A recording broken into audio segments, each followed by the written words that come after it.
When the Puritans came to America in the year 1630, their chief governor, John Winthrop, gave the #1 reason for the Puritan migration. He wrote, "It will be a service to the Church of great consequence to carry the gospel into those parts of the world, to help on the coming of the fullness of the Gentiles, and to raise a bulwark against the kingdom of Antichrist, which the Jesuits labor to rear up in those parts."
In the 19th century, the great historian James Atkin Wiley, known for his magnum opus, The History of Protestantism, also published extensive writings on the workings of the Jesuit order. Through his research, Wiley came to believe that the society was the most evil company of men ever to exist. In particular, he wrote, "Jesuitism is the last development of popery. It is not only the most wicked society that ever existed upon the earth, it is the most wicked society that ever can exist upon it. It is pure abstract vice embodied in a concrete organization. It is the incarnation of the Wicked One. It is the veritable establishment of hell itself upon the earth."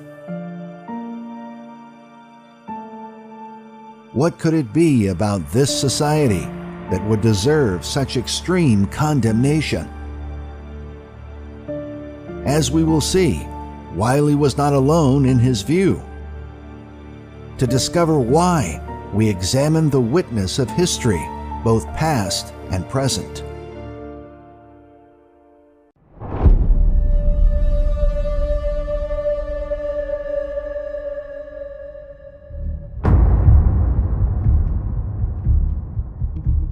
The Jesuit order, properly known as the Society of Jesus, was approved by Pope Paul III in the year 1540 to launch the Counter-Reformation. Their purpose was to overturn the Protestant movement, which had begun during the time of Martin Luther.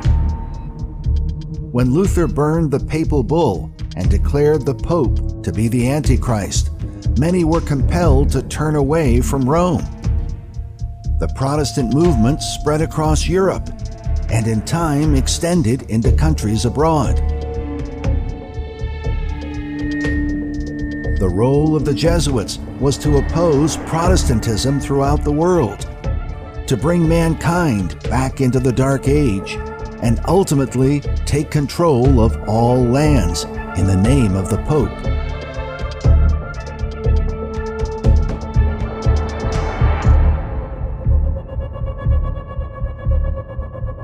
From the beginning of the American colonies, the early Christian settlers warned against the activities of Roman Catholic Jesuit priests.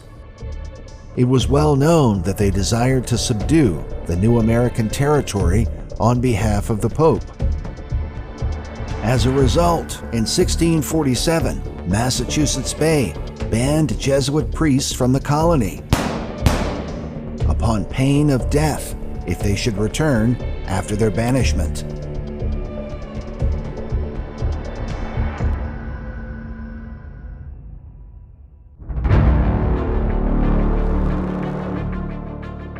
Because of their methods of deception, treason, and assassination, they were driven out of the countries of Europe dozens of times, most often by their fellow Catholics, until they were finally abolished by the Pope himself in 1773.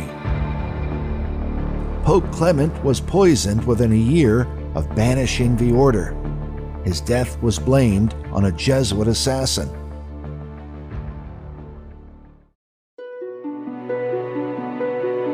By the year 1814, the order was restored.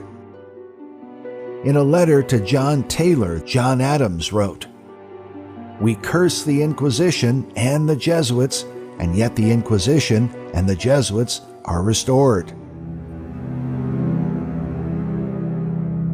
Adams also wrote to Thomas Jefferson in the year 1816. He said, "My history of the Jesuits is not elegantly written, but is supported by unquestionable authorities, is very particular and very horrible.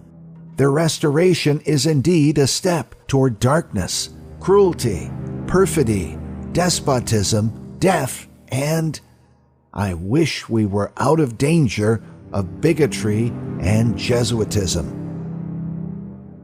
Meanwhile, the Marquis de Lafayette, who famously served with George Washington during the American Revolution, once argued that, "It is my opinion," he said, "that if ever the liberties of this country, the United States of America, are destroyed, it will be by the subtlety of the Roman Catholic Jesuit priests, for they are the most crafty, dangerous enemies to civil and religious liberty.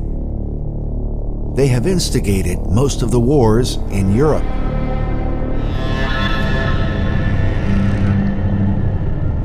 It was out of war that the order was born, when a Spanish soldier named Ignatius Loyola was wounded at the Battle of Pamplona in the year 1521.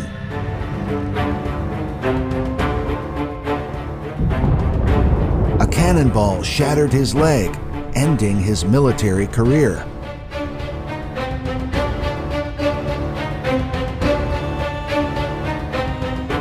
The Jesuit order comes down to one man, Ignatius of Loyola. And Ignatius was from the family of Loyola, a minor royal family. And he was actually an admirable guy. I mean, he was a good soldier, so good that when he was injured by a 1 in a million shot, a cannonball coming and bam, hitting his leg, the enemies took care of him and then sent him back to his family at Loyola. That's a noble soldier. And again, that's a great start, and the devil would love to taint that kind of a person. And he was a Roman Catholic. And while he himself loved reading books of romance novels, what he found when he was recovering were Lives of the Saints. Loyola read books about the lives of Roman Catholic saints, including Dominic Guzman, founder of the Dominicans, the order that ran the Inquisition. Loyola was influenced by their zeal for Rome and their devotion to Mary. He was so devoted to Mary that he started having these visions while he was in his recovery. Ignatius of Loyola is the founder of the Jesuit order, and he converted after an interaction with a vision of Mary. And he had other visions as well. He claimed to have had a vision of the Holy Trinity in the form of a harp or a lyre, a stringed instrument. And he had another vision of a serpent with eyes all over it. It's just crazy, weird stuff. This is the man who established one of the most prominent orders in Roman Catholicism, the Jesuit order. And it was established based on a vision of Mary, a vision of a harp, a vision of a serpent. And if you read the history of the Jesuit order, they consider Mary to be the mother of the order, which is surprising since they also consider Mary to be the mother of the church. And through all these visions, he started getting the idea of how he could live this kind of a new holy life and dedication. But nonetheless, in his recovery, he spent a year in a place called Manresa in Spain, in a cave, and started having these experiences. And he wrote all these notes. And under this kind of spiritual guidance, and I don't think it was God that was guiding him, he came up with this kind of a training. And in the end, when he applied this training to other people, it was like a brainwashing. I mean, they literally felt like enlightened people. In fact, they eventually got the name alumbrados, which in Latin would be Illuminati, enlightened ones. The spiritual exercises of Ignatius Loyola are continued among the Jesuits and others even today. Yet critics argue that his visions supported heretical doctrines, which are often contrary to Scripture. The spiritual exercises of Ignatius of Loyola are not just harmless exercises. They're actually exercises that were inspired by apparitions of Mary and demonic doctrines that he'd received from them. For Loyola, the visions he claimed to have only confirmed the doctrines of Rome and the papacy. Shortly after their acceptance, the Jesuits were called upon by Pope Paul III to play a key role in the Council of Trent, the first major event of the Counter-Reformation. The council denounced the Protestant reforms, in particular, the teaching that salvation is by faith in Jesus Christ alone. The council declared, "If anyone saith that faith alone in the divine promise suffices for the obtaining of grace, let him be anathema."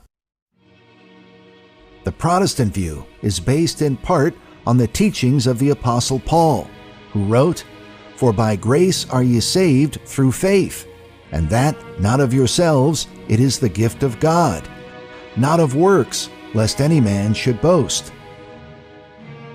In contrast, Rome taught that salvation was only possible through the sacraments, or various rituals defined and administered by Rome herself. The Council of Trent declared, "If anyone saith that the sacraments of the new law are not necessary for salvation, let him be anathema." They teach the sacramentarian view of salvation, that the sacraments bring you salvation, and if you fall away, you go back to the sacraments, they will bring you back to the truth. Whereas the Reformers believed that you're justified by faith alone in the finished work of Christ.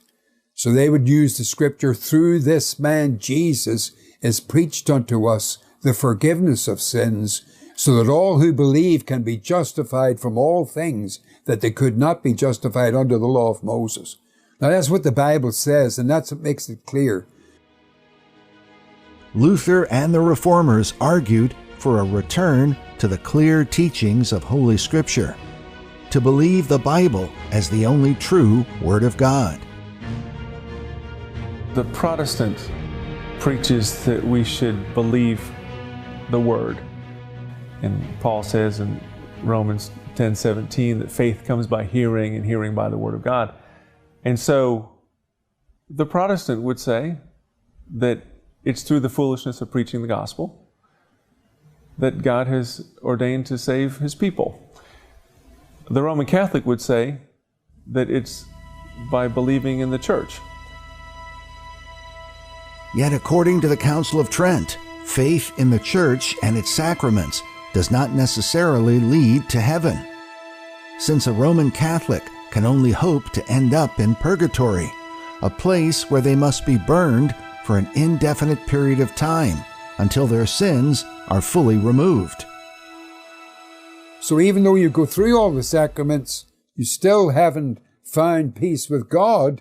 You'll have to go to purgatory and be cleaned up.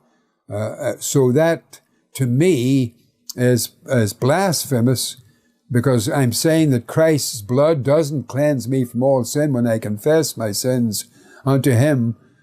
He is faithful and just to forgive us our sins and to cleanse us from all unrighteousness.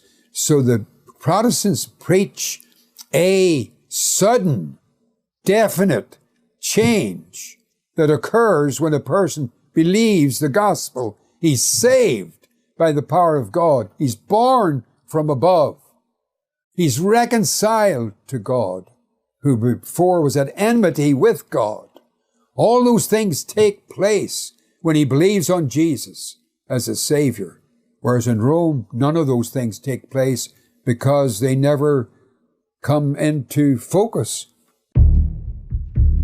Despite these arguments, the Council of Trent pronounced an anathema on anyone who would deny the doctrine of purgatory. Loyola's contribution towards the absolute authority of Rome was significant. His spiritual exercises established rules for how his followers were to think. He said, "We must hold fast to the following principle.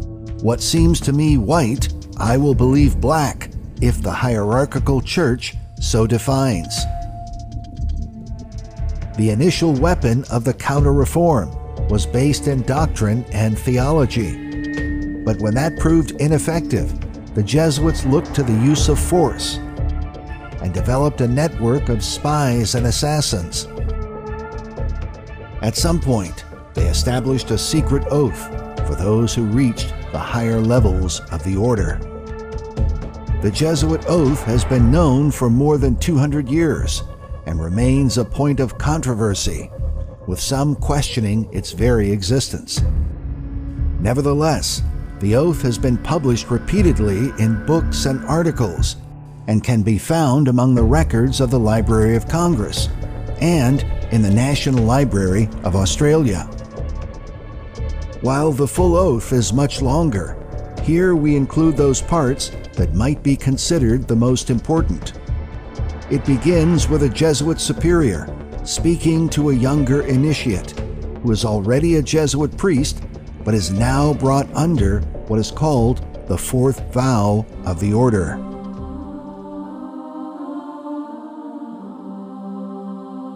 My son, heretofore you have been taught to act the dissembler, but you have not yet been invested with all that is necessary to command in the army of Loyola. For none can command here who has not consecrated his labors with the blood of the heretic. For without shedding of blood, no man can be saved. Therefore, repeat after me. I, now, in the presence of Almighty God, the Blessed Virgin Mary, and to you, my ghostly father, the Superior General of the Society of Jesus, declare and swear that His Holiness the Pope is Christ's Vice-Regent, and that he hath power to depose heretical kings, princes, states, and governments, all being illegal without his sacred confirmation.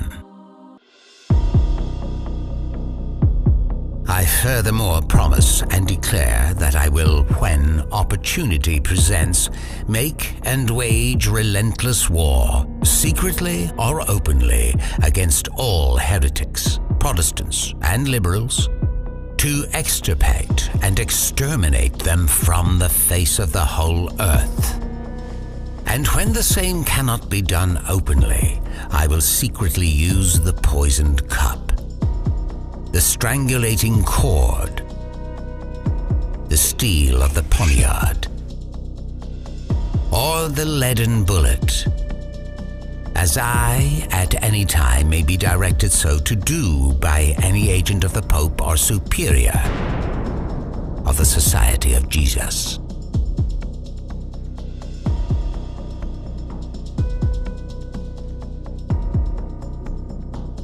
Go ye then into all the world, and take possession of all lands in the name of the Pope. He who will not accept him as the Vicar of Jesus and his Vice-Regent on earth, let him be accursed and exterminated.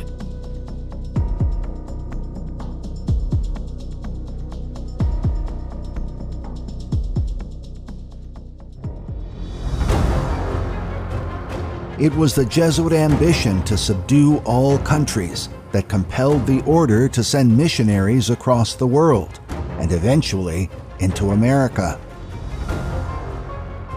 In the 19th century, one of the many voices sounding the alarm was a close friend of the Marquis de Lafayette, the famed professor Samuel F.B. Morse, inventor of the telegraph and the Morse code.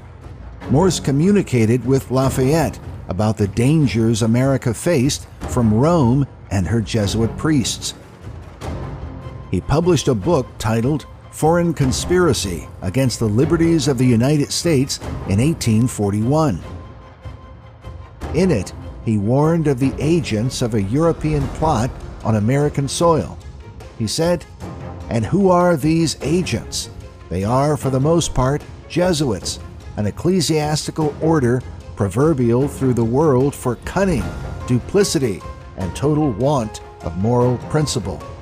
An order so skilled in the arts of deception that even in Catholic countries, in Italy itself, it became intolerable and the people required its suppression."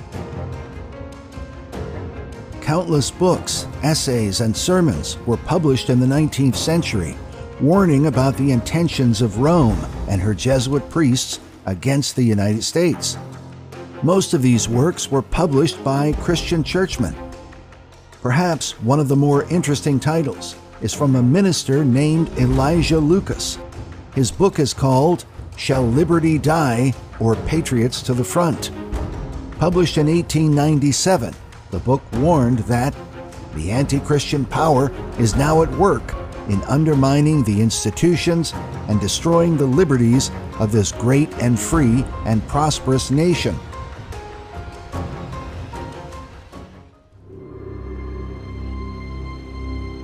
In the 20th century, the warnings continued. An ex-Catholic priest named Emmett McLaughlin wrote a number of books warning about the activities of the Catholic hierarchy, including a book on the assassination of Abraham Lincoln, where he blamed the Vatican and the Jesuit order.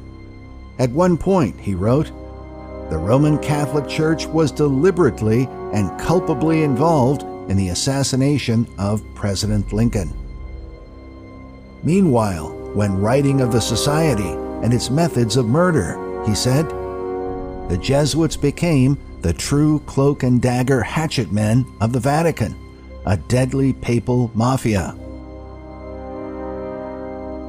Soon after the assassination of President Lincoln, all fingers seemed to point in the direction of a Jesuit conspiracy to assassinate President Lincoln, and soon after, our Congress acted to revoke all diplomatic ties with the Vatican. So even at the heart of American governance, we saw the effect and influence that the Jesuit order was having. Yet Lincoln is not the only president the Jesuits were accused of killing. After the assassination of John F. Kennedy, retired Brigadier General Herbert C. Holdridge sent a letter to the Attorney General of the state of Texas, in which he claimed that the deaths of John F. Kennedy and Lee Harvey Oswald were part of a conspiracy that involved Vice President Lyndon Johnson. He said these murders were plotted by Vatican Jesuit forces. The letter was dated November 27, 1963, less than a week after the death of President Kennedy. Furthermore, some find it suspicious that Lee Harvey Oswald was invited by the Jesuit order to give a lecture at their Spring Hill College just 4 months before the assassination of JFK. It is reported that Oswald had a cousin who was a Jesuit and invited him to speak, sending him a letter to thank him afterwards. Meanwhile, ex-CIA agent E. Howard Hunt, made famous during the Watergate trials, publicly acknowledged that the Jesuits are, in fact, an intelligence network that has worked with the CIA. And I would presume to trace the lines of authority within the Catholic Church, how they get their information, but they do. We've always said, in an admiring way, that the Jesuits form the greatest intelligence service in the world, and always have. An intelligence service that can be traced to some of the most subversive movements in American history, including the coronavirus pandemic of 2020. The lead figure in the COVID-19 drama, Dr. Anthony Fauci, admits he is a well-trained Jesuit.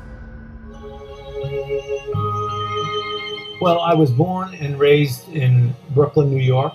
My father is a pharmacist, so I had some exposure to the health issue, but I don't think that was the major thing leading me into medicine. It was mostly training in high school and college and by the Jesuits, who taught humanities, classics, Greek, Latin. Most of the world has come to know Dr. Fauci over the last 3 years, but he was what I call a poster boy for the Jesuit educational system, which is not your traditional educational system. They are very agenda driven. One of their mantras is the end justifies the means. With Fauci, we discover that Dr. Deborah Birx is also closely associated with the order. She was originally sworn into her office standing beside a Jesuit priest who was described as a longtime family friend. He also gave the invocation. I understand originally that Dr. Birx had requested that Pope Francis give his invocation, but he was a little occupied, so I was sent instead. Similar connections can be shown with Dr. Robert Redfield, head of the CDC during COVID, who was Jesuit trained at Georgetown University. And then there's Bill Gates with his then wife Melinda, who had a Jesuit priest in their family, while their foundation gives millions of dollars a year to Jesuit education programs. The connection with Rome was specifically noted by Dr. Brian Ardis, who gained national attention warning America about the use of the drug remdesivir to treat COVID-19. I knew right away from the Gilead study, conducted 2 months earlier, that the entire kidney failure, multiple organ failure, was a result of remdesivir and had nothing to do with the virus. In an online interview, Dr. Ardis gave his opinion on the role of Rome and COVID-19. But I am concerned that no one is acknowledging who the real threat is. I actually think the Roman Catholic Church and the Pope Francis, is over this entire thing. And I think he's manipulating, controlling the entire narrative. I think he's got Anthony Fauci in his pocket. I think he's got Joe Biden, Donald Trump, Francis Collins. I think all of them are being controlled by a division of the Roman Catholic Church called the Order of the Jesuits, whose sole mission for the last 200 years I'm aware of, since 1857, they have been plotting to destroy the Constitution of the United States. Dr. Ardis then goes on to warn about the issue of open borders, as promoted by Joe Biden, who is shown here being sworn into office on a copy of the Jesuits' Douay Rheims Bible, a symbol of the Counter-Reformation. Biden himself attends a Jesuit church in Washington, D.C. Well, what is Joe Biden doing? He opened up the borders, let people flood in. It's exactly what the Pope and the Roman Catholic Church have always wanted. So, and if you don't realize what the religion of Mexico is, who's flooding our borders right now from the south, it is Catholic.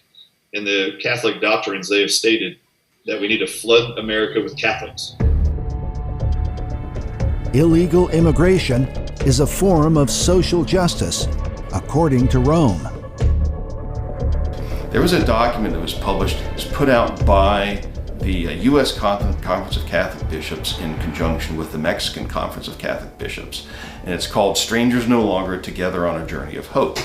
And it was basically a position paper of the Roman Catholic Church on facilitating mass illegal immigration into the United States. And it was like, hey, y'all come on up here. That's basically what the Roman Catholic bishops and the Mexican bishops were talking about in this paper. And of course, you're seeing the actual results of that right now. Former federal police officer Doug Thornton served 10 years with the Department of Homeland Security. Much of his time was spent on the Mexican border. We asked him to comment about the role of the Catholic Church and their involvement in illegal immigration. You have entities like almost every Catholic church, and to include the Red Cross, that are all sponsored by the Vatican, controlled by the Vatican. They are the main culprits in moving people. It's always been a Catholic church shows up somewhere at midnight with a van when we got, a busload or two of illegals, and then they come and pick them up and they drive them away because they are helping the government with repurposing these people, bringing them to other places. They're bringing these people across the border, and then they're funneling them all over the United States.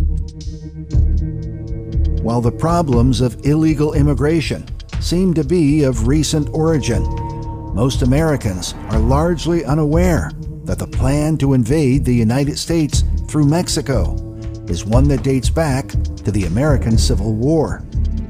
In his book on the assassination of Abraham Lincoln, Emmett McLaughlin even warned about the issue in a chapter titled Conspiracy South of the Border.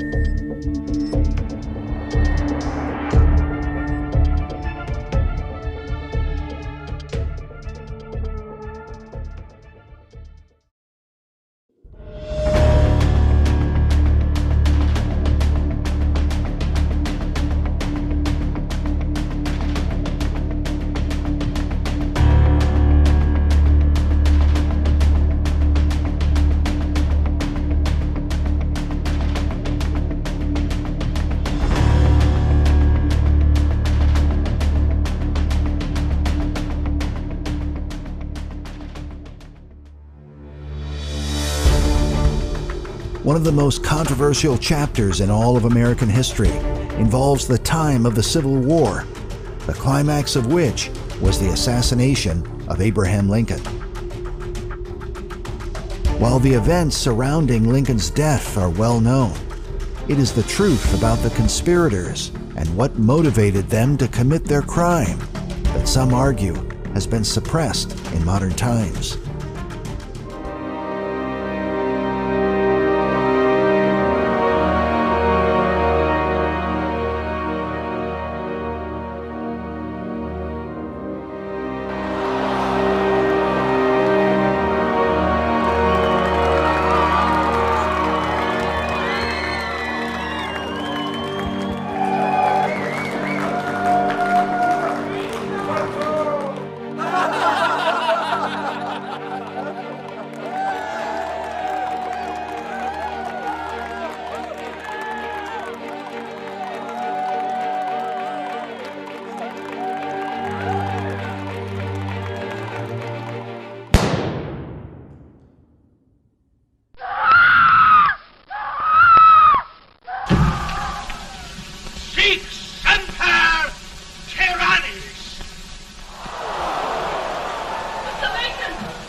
The American Civil War is said to this day to have been the bloodiest war in American history. Historians have written about the terrible havoc of death, with the shrieks of the wounded and dying, how the soldiers fell in battle as grain falls before a reaper. Men on both sides were subjected to murderous fire, so much so it appeared to some that only mutual extermination would put a stop to the awful carnage. Such are the descriptions of historians, both past and present. Most historians estimate that over 600,000 men perished during the struggle. Many of them fell in battle. while others died of disease and also as prisoners of war. It was a conflict that divided the nation. While we are told that slavery was the key issue, how is it that the war began when Abraham Lincoln had no intention of abolishing the slave trade? The answer may be in the role played by the powers of Rome during the conflict.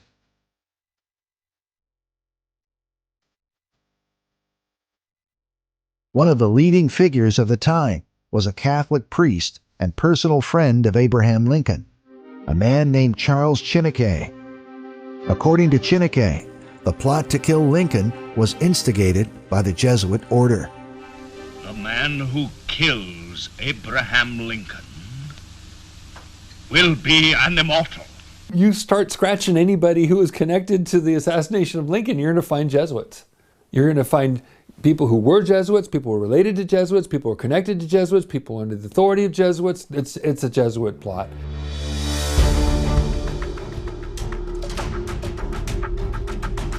Chiniquy wrote that the Jesuit assassin Booth murdered Lincoln the 14th of April, 1865 at 10 o'clock p.m. He went on to say that Booth was nothing but the tool of the Jesuits.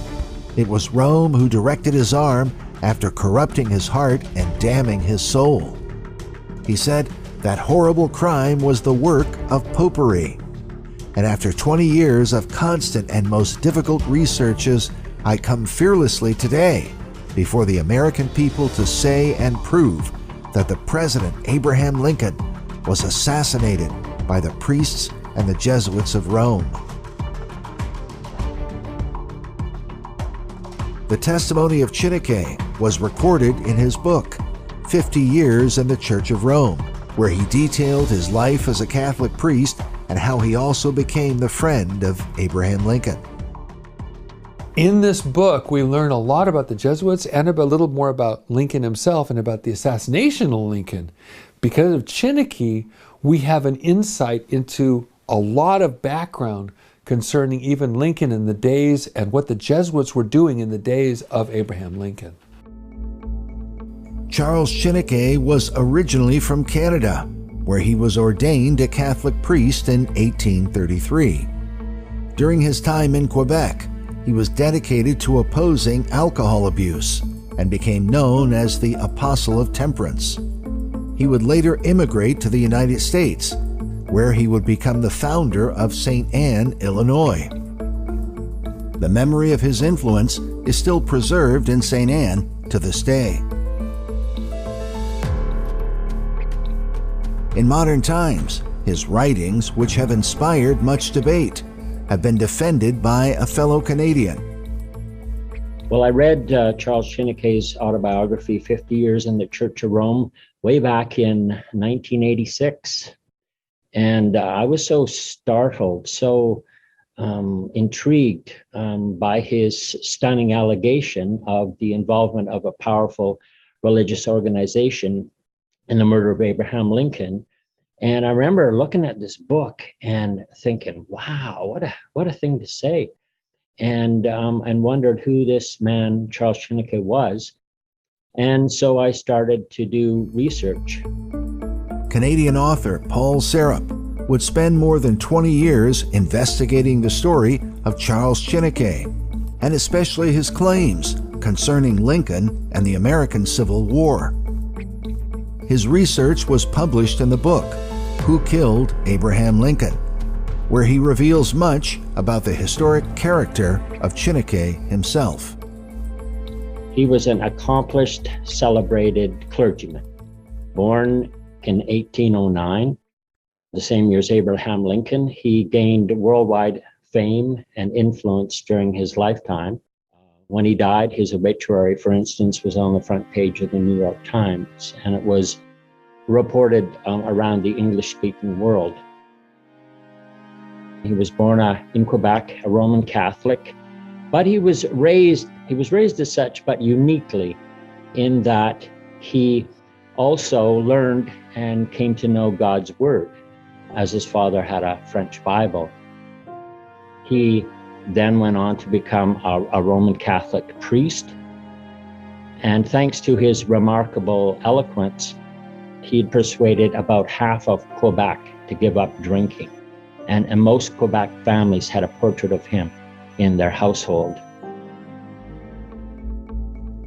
In his book, Chiniquy says he first met Lincoln in the year 1856, when he was being falsely accused by a fellow Catholic named Peter Spink.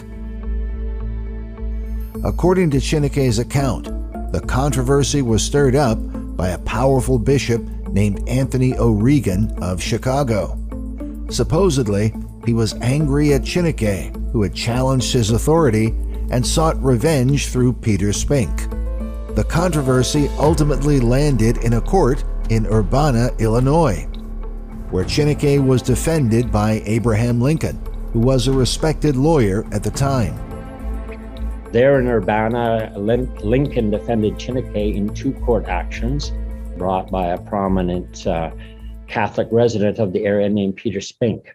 So he defended him in 2 court actions. One of them was the most high-profile libel case in Lincoln's career. And incidentally, as I state in my book, at this point of time, the celebrated apostle of temperance fame in 1856, however, was such that the slander suit in which Abraham Lincoln defended him attracted large crowds of people who attended because Chiniquy was involved, not Lincoln. So interestingly, it was actually Chiniquy who was better known than Lincoln, though certainly at this time, Lincoln was a distinguished and accomplished lawyer. In the fall of 1856, with Lincoln's help, the case was won, and Chiniquy said that ultimately the Bishop of Chicago was behind it, and with the bishops of the world really supporting him. According to Chiniquy's written account, Lincoln recognized that the Canadian priest had been wrongly persecuted by the hierarchy of the Catholic Church. But the victory against Rome compelled Chiniquy to give Abraham Lincoln a warning. Well, at the conclusion of the trial in Urbana in 1856, Chiniquy said he was crying, and Lincoln said to him, "Why are you crying? I mean, you should be very happy." But Chiniquy said that he had seen some 10 or 12 Jesuits in the courthouse. Chiniquy said that he could see Lincoln's sentence of death in their eyes. He says Lincoln became more solemn and said, "I know the Jesuits never forget nor forsake, but man must not care how and where he dies, provided he dies at the post of honor and duty." When I read the words that Chiniquy wrote about Abraham Lincoln's words, they match what I understand of his speech so well, it's hard not to see. And besides, what reason would he have to lie about it? It cost him so greatly. Yeah. It cost him so greatly. It's a matter of historic record that he was the friend of Lincoln. Yeah, it's a matter of historical record. But people say his quotes are not real and stuff. Or the Jesuits probably say his quotes are not real. But the truth is, they represent Lincoln so well, and they represent history so well, and again, they cost him greatly to make those statements. So I found only reason to believe that what he said was pretty accurate. He also knew Lincoln while he was president in the White House. Yes, he did. Did he not warn Abraham Lincoln that he was going to be assassinated? Yes, and Lincoln's response is so famous, I have to say it. "I know that the Jesuits never forget nor forsake, but a man must not care how or where he dies, provided he dies at the post of honor and duty." Whoa. Yeah. That is amazing that a person would say that that's what matters. He didn't run and hide like a lot of people. He stood right there in the middle of it. People can say anything they want to about Lincoln, about anything else, but from this, dude, this man was a man. Despite Chiniquy's initial warning, it would be years before the opposition of Rome would be more fully realized. Once the Civil War began, the Southern Confederacy was linked to the interests of the Vatican and the Catholic bishops of America. The Jesuits were well known as slave owners and took the side of the Confederacy.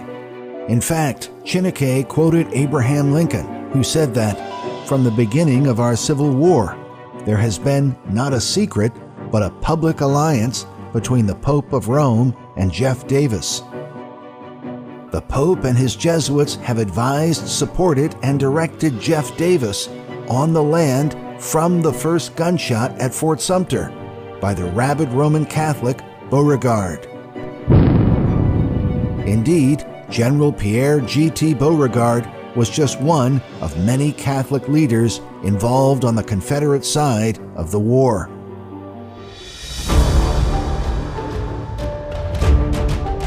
Meanwhile, Jefferson Davis, the President of the Confederate States, was an Episcopalian but had been educated at a Dominican's boys' school in Springfield, Kentucky. From an early age, he was sympathetic to Roman Catholics. One of his closest advisors was a Catholic priest named Father John Bannon, who would later become a Jesuit.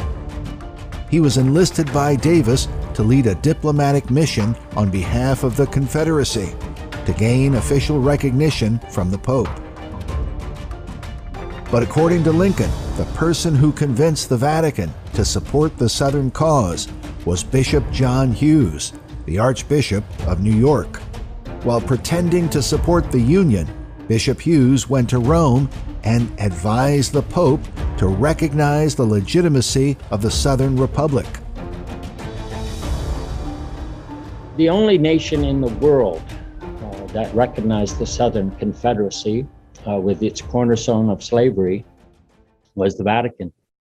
Chiniquy said this was shown by the 1863 letter of Pope Pius IX to Jefferson Davis, whom the Pope addressed as the President of the Confederate States of America. Chiniquy reported that he visited Lincoln 3 times in the White House, and he and the President talked about this letter, and Lincoln agreed that it was a recognition of the Southern Confederacy by the papacy. The New York Times also indicated its agreement with Chiniquy in an 1876 article with the title, "How the Pope Recognized the Southern Confederacy," his letter to Jeff Davis. The role of Catholic Confederates during the war has been a topic of surprise to a modern audience, but was well known to those involved in the conflict at the time. According to Chiniquy, Abraham Lincoln said, "I feel more and more every day that it is not against the Americans of the South alone I am fighting. It is more against the Pope of Rome, his perfidious Jesuits, and their blind and bloodthirsty slaves, than against the real American Protestants that we have to defend ourselves." Yet Chiniquy was not the only witness from that era who recognized the role of the Vatican in both the war and the killing of Lincoln. Thomas Maley Harris, who was both a medical doctor and major general in the Union Army, also published a book titled "Rome's Responsibility for the Assassination of Abraham Lincoln." General Harris served as the commander for the 10th West Virginia Volunteers during the Civil War. Afterwards, he was one of the military commanders who was appointed to the committee to investigate the assassination of Lincoln, and also to try the conspirators for the crime. As such, General Harris had virtually all of the first-hand information about the plot to kill Lincoln in the months that followed the event. General Harris documented evidence that the key conspirators, including Mary Surratt, whose boarding house provided the location for planning the crime, along with her son, John Surratt, a former Confederate spy during the war, were both devout Roman Catholics, motivated by their loyalty to the Confederacy and were referred to by Harris as, quote, zealous slaves of the Pope, and clearly proven by the evidence given before the commission to have been leading and active members of the conspiracy. He also mentions the most notorious of them, John Wilkes Booth. He writes that Booth, the ringleader, was born and reared a Protestant. He was only a nominal Protestant, however. Under the influence of his associations in the conspiracy plot, he had become a pervert to Catholicism. It was found that he was wearing a Catholic medal under his vest and over his heart.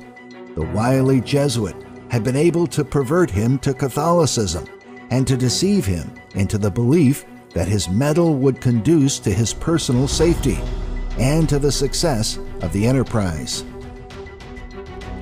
Charles Chiniquy argued that Booth had been thoroughly indoctrinated by Jesuit philosophy, which teaches that any leader who refused to obey the Pope was denounced as a tyrant and could be killed.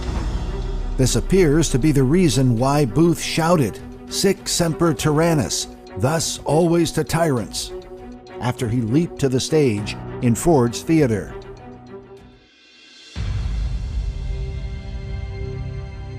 Jacob Thompson of Mississippi was the former Secretary of the Interior, who resigned his office to serve in the Confederacy. He is remembered as a Confederate secret agent in Canada.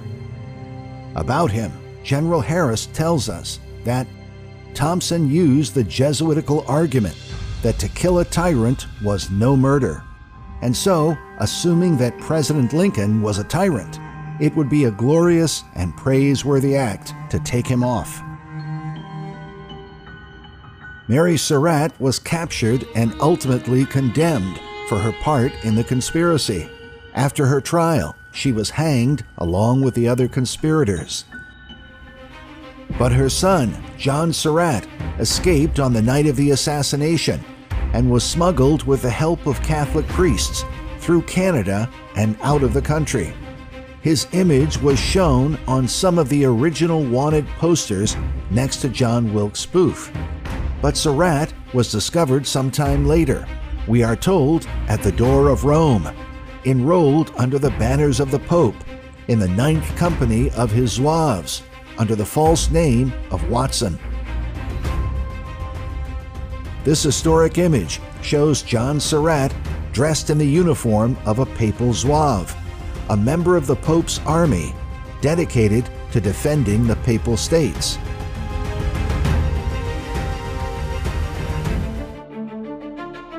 Despite his initial escape, once Surratt was discovered, he was arrested and brought back to America to stand trial for the murder of Abraham Lincoln.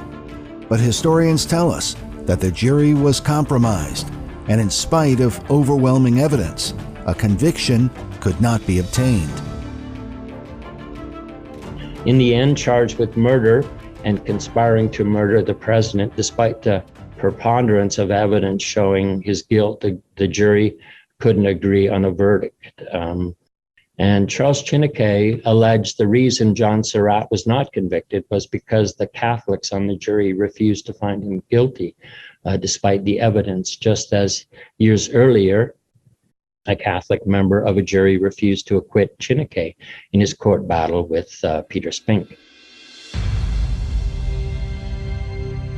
Academic Kate Clifford Larson commented in her book, The Assassin's Accomplice, Mary Surratt and the Plot to Kill Abraham Lincoln, saying, much more evidence was introduced shedding light on the extensiveness of the conspiracy as well as new details about Mary's complicity in it.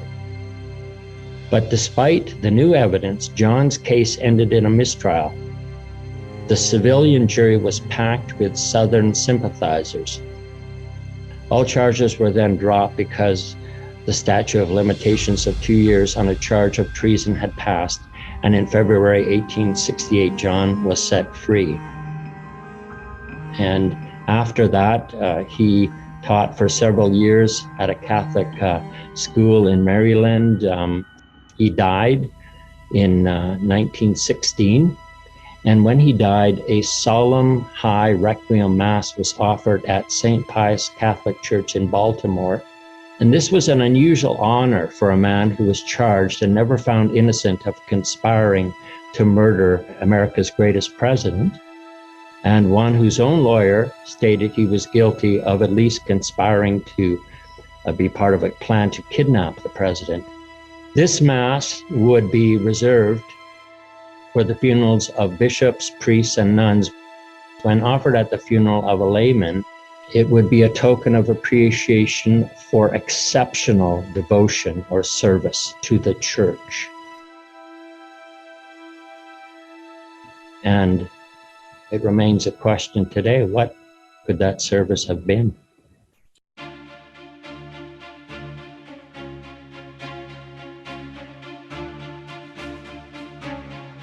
Yet according to General Thomas Maley Harris, the killing of Lincoln was only part of Rome's plan against America.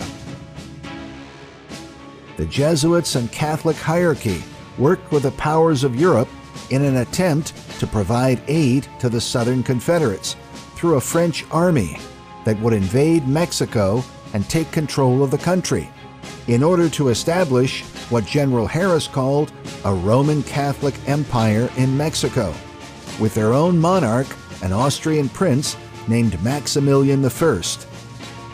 The European plot was said to be the work of Pope Pius IX in Rome, along with the Emperor Napoleon III of France. Charles Chiniquy made the same argument in his later work titled 40 Years in the Church of Christ.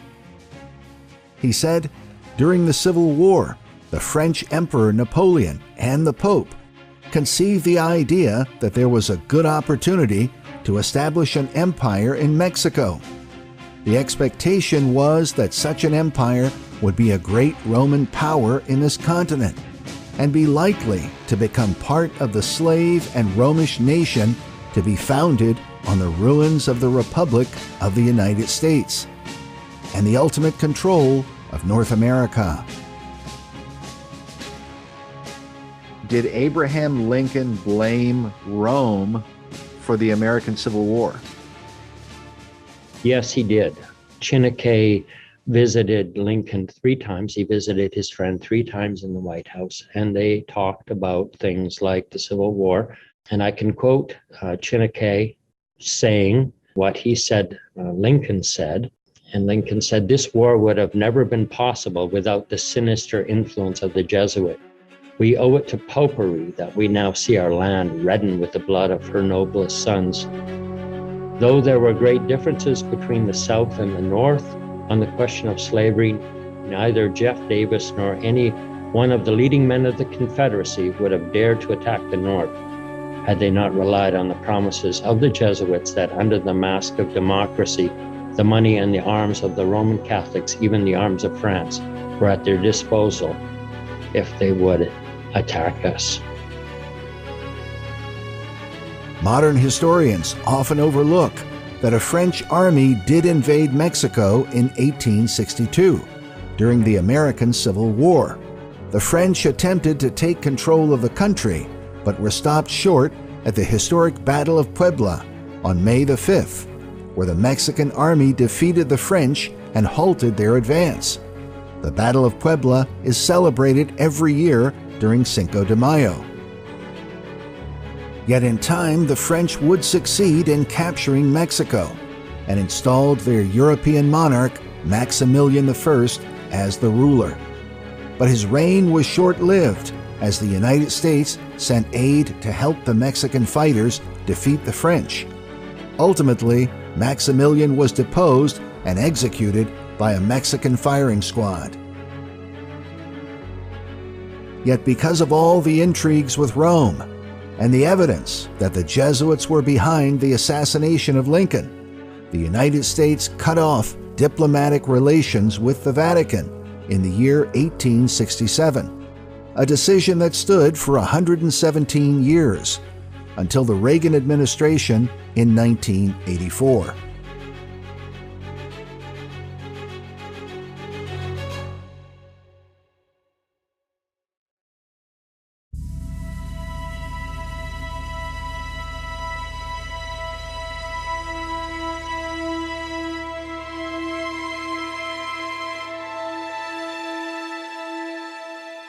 Mount Vernon today preserves the memory of the man who could be called America's most well-known ancestor. While much is remembered about George Washington on the fields of battle and enduring the winter at Valley Forge, a lesser-known history is his role as the spy master for American resistance. The Mount Vernon website today features an article on the subject with a quote from a British intelligence officer who said, "Washington did not really outfight the British. He simply outspied us."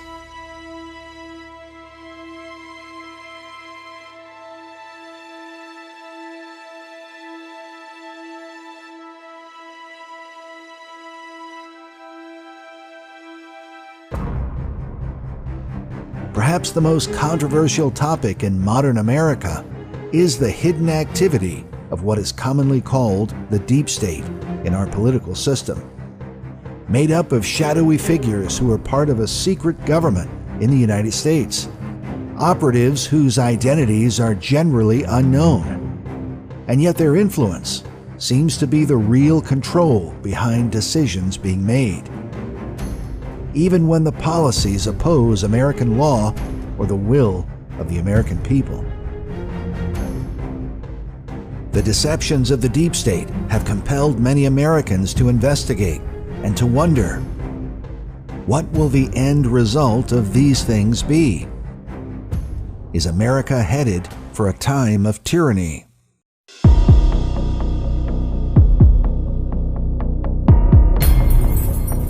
Or perhaps a future inquisition? Police department! Third floor! Open the door!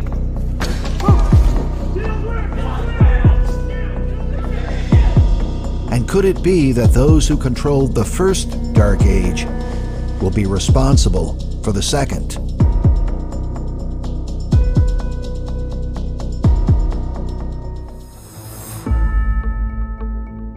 In 2014, the Boston Globe published an article with the headline, "Vote All You Want, the Secret Government Won't Change." The article focused on the book, National Security and Double Government, by Professor Michael J. Glennon.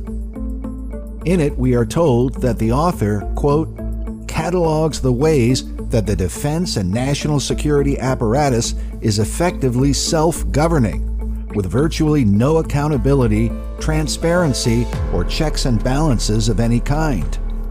Glennon himself is a professor of law at Tufts University and has worked as legal counsel for a variety of congressional committees and the State Department. His book is based on his own experience. Here he explains his views on what he means by double government. We have developed a bifurcated set of institutions. One set for public show and a second set that operates behind the scenes in the realm of national security. And I underscore that. I'm talking about in the realm of national security. The public institutions of the presidency, the Congress, and the courts, what I call the Madisonian institution, which the people in this country believe, run, define, manage American national security policy. But in fact,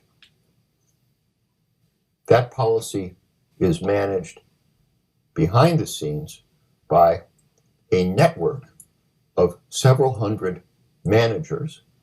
The people believe that the Madisonian institutions are in charge, but it is in fact the so-called Trumanite network, as I call it, that traces back to the Truman administration when the great transfer of power began, that actually call the shots. According to Professor Glennon, the Trumanite network is made up of the CIA, the NSA, the FBI, and to a lesser extent, the State Department. But how did a government designed to be of the people, by the people, and for the people arrive in this condition? And who is controlling this secret network operating behind the scenes? Perhaps the chief clue is found in the fact that the spies for the Central Intelligence Agency are said to be trained at the Jesuits' Georgetown University in Washington, D.C. Georgetown University is the principal Jesuit university in the United States of America. It's right in Washington, D.C. And of course, there are a lot of very powerful people, very well-known people, very people that are high in American government that have been students at Georgetown University. One of the ones that, of course, comes to mind immediately is Bill Clinton. There is a book from 1996 called First in His Class by David Moranis, a biography of Bill Clinton. And it tells about a 24-year-old Jesuit, wasn't yet ordained a priest, but he was teaching an introductory philosophy course, and Clinton was in it. And in it, he talked about three kinds of people. People who see everything as black and white. Then there's the second kind of people who see everything as unclear. And the third is the people called the analogical, who see clarity within complexity. So it's kind of this in-between thing. And he saw this in Bill Clinton. And remember, Jesuits are always looking for more Jesuits. They're looking for people who think like a Jesuit. So you got to hear this.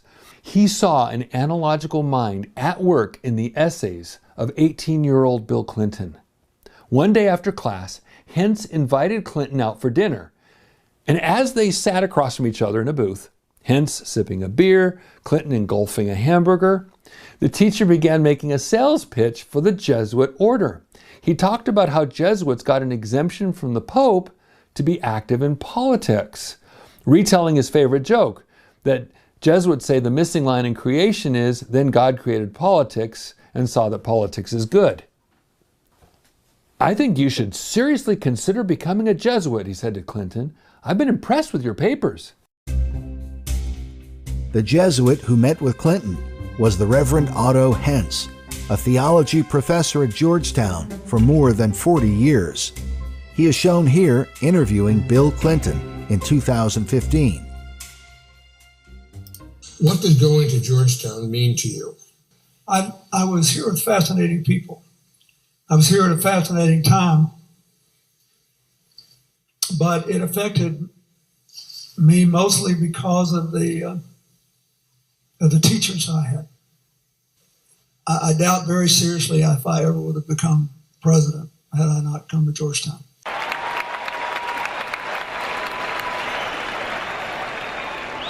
He became aligned with globalists and set up. They literally set him up. So then do you believe that Bill Clinton's path into globalism was through the Jesuit order? Oh, yes. Here, listen to this. In 2000, September 26th, I accidentally stumbled on the pages sitting live at the government printing office online. I don't know if you can still do that or not, but I was happy to find it. This is from a speech, okay? September 26, 2000. He said, I'd like to thank the faculty and staff and students who are here and all the members of my administration and administrations past who are here and my friends from Georgetown days who are here. Georgetown Law School has given more talent to this administration than any other single institution in America. And I'm almost afraid to mention some for fear that I'll ignore others or omit them anyway. But among the people in the administration who are Georgetown law grads are my Chief of Staff, John Podesta, my White House Counsel, Beth Nolan, my Deputy Counsel, Bruce Lindsay, former White House Counsel, Jack Quinn, Budget Director, Jack Lew, former Trade Ambassador and Commerce Secretary, Mickey Cantor, Counselor to the Chief of Staff, Michelle Ballantyne, Deputy Communications Director, Stephanie Cutter. They're all graduates of Georgetown Law, and I've had various ambassadors and other appointees, and Lord knows what else you gave me, so I'm grateful for that. It's also quite interesting to me that Beth Nolan's assistant, Ben Adams, and my personal egg, Doug Band, are also actually working full-time at the White House. Later on, he says, I also want to credit one other person for the remarkable fidelity Georgetown students and Georgetown lawyers have had to public service over the years, my freshman philosophy teacher, Father Otto Hentz. So he has this major indebtedness to the Jesuit order. It is worth noting that Clinton graduated from Georgetown's Walsh School of Foreign Service, named after Edmund Walsh, a well-known Jesuit priest who founded the School of Foreign Service back in 1919 after the First World War. He is shown here with General Douglas MacArthur during World War II.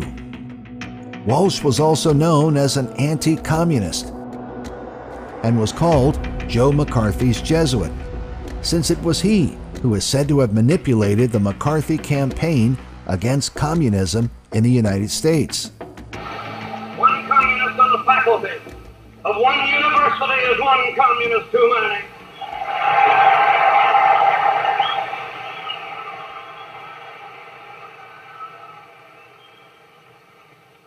One communist among the American advisors at Yalta was one communist too many.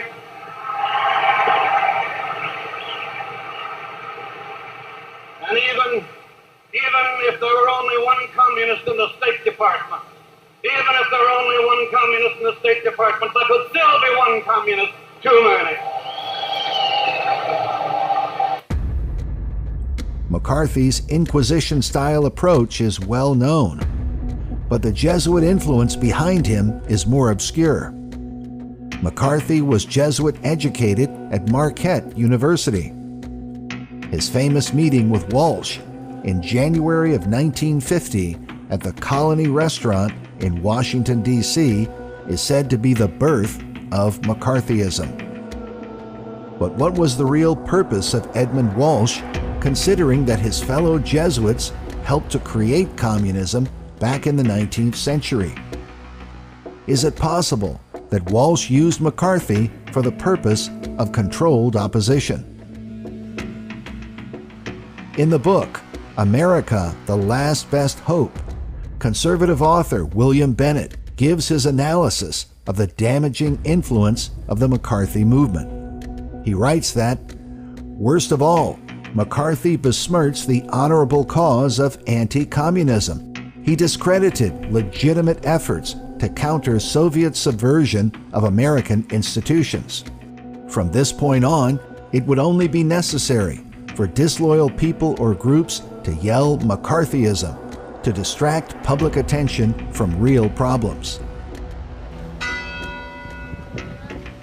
The Walsh School of Foreign Service continues to educate world leaders in the same globalist tradition begun by Edmund Walsh and continued through men like Bill Clinton. There is no longer a clear division between what is foreign and what is domestic. The world economy, the world environment, the world AIDS crisis, the world arms race, they affect us all. Today, as an old order passes, the new world is more free but less stable. Communism's collapse has called forth old animosities and new dangers. Clearly, America must continue to lead the world we did so much to make. Bill Clinton was a student at Georgetown University. He's a graduate of Georgetown University.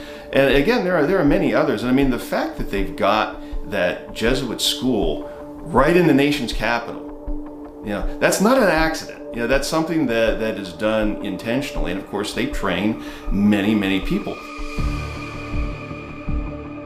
The city of Georgetown itself is often seen as a city of spies, due to the fact that many of the CIA's intelligence agents had lived there, along with spies from governments around the world. Georgetown University is the Jesuit headquarters in the United States, featuring a statue of the order's founder, Ignatius Loyola.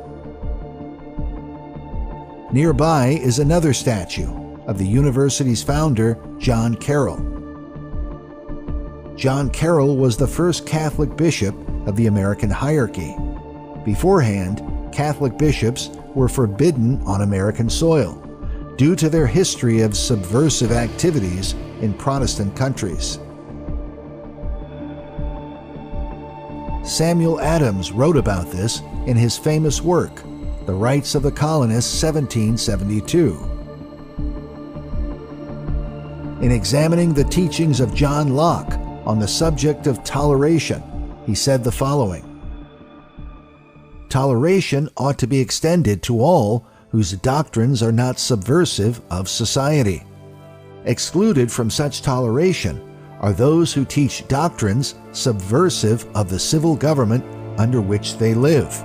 The Roman Catholics or Papists are excluded by reason of such doctrines as these, that princes excommunicated may be deposed, and those that they call heretics may be destroyed without mercy, besides their recognizing the Pope in so absolute a manner, in subversion of government, by introducing imperium in imperio, leading directly to the worst anarchy and confusion, civil discord, war, and bloodshed."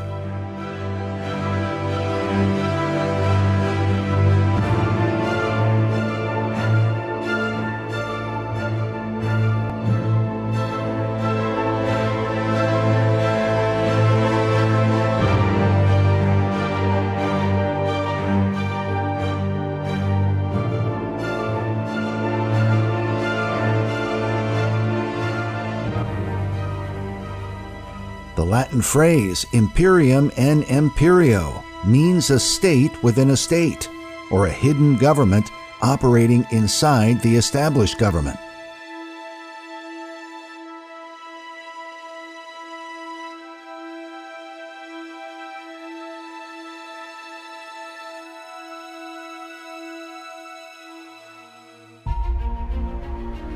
Before he signed the Declaration of Independence, Sam Adams declared, "This day I trust the reign of political Protestantism will commence." We asked Dr. Ronald Cook to comment on America's Protestant heritage. Was America founded as a Protestant country? Yes, it certainly was. And you don't have, when they went forward to sign, there was only one Roman Catholic there at that point in time. And as many people have pointed out, the population of early America was about 99% Protestant. The Jews were almost unheard of, and Romanists too. And in fact, the early colonies, they tried to stop Roman Catholics from coming in. I saw that man on TV talking there one time, that O'Donnell fella. They said they were even trying to stop us there early on from even coming into this country and all. He was railing against the Protestants there. Of course they did. They tried to stop the Jesuits from coming in too. But it failed because after a while, your people are not all Christian like they were early on. I believe most of the early colonists that came there to what's Massachusetts now, they were all basically Christian people, truly Christian, not just a name. But as more people came, then you get people that are not. But the thing is, you have to, if you're a true believer, I believe, you have to contend earnestly for the faith once and for all, delivered not to the professors, not to the ministers, not to the teachers, but to the saints, the ordinary, everyday Christian. If he's a true believer, he must be a contender. Otherwise, he doesn't truly believe. If you believe in something, you're going to contend for it. Otherwise, you don't really count it as that important. And that's what happened.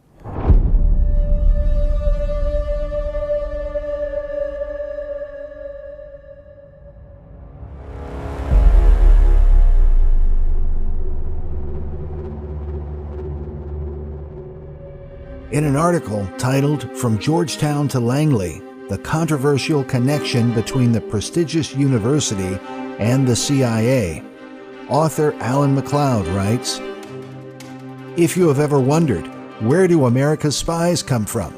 The answer is quite possibly the Walsh School of Foreign Service at Georgetown University. The school provides the backbone for the Central Intelligence Agency, Department of Defense, State Department, and other organs of the national security state. With more than 24 ex-CIA officials among its teaching staff, the school tailors its courses towards producing the next generation of analysts, assassins, coup plotters, and economic hitmen. To this day, the national security state is filled with Georgetown graduates. This includes no less than 5 former CIA directors.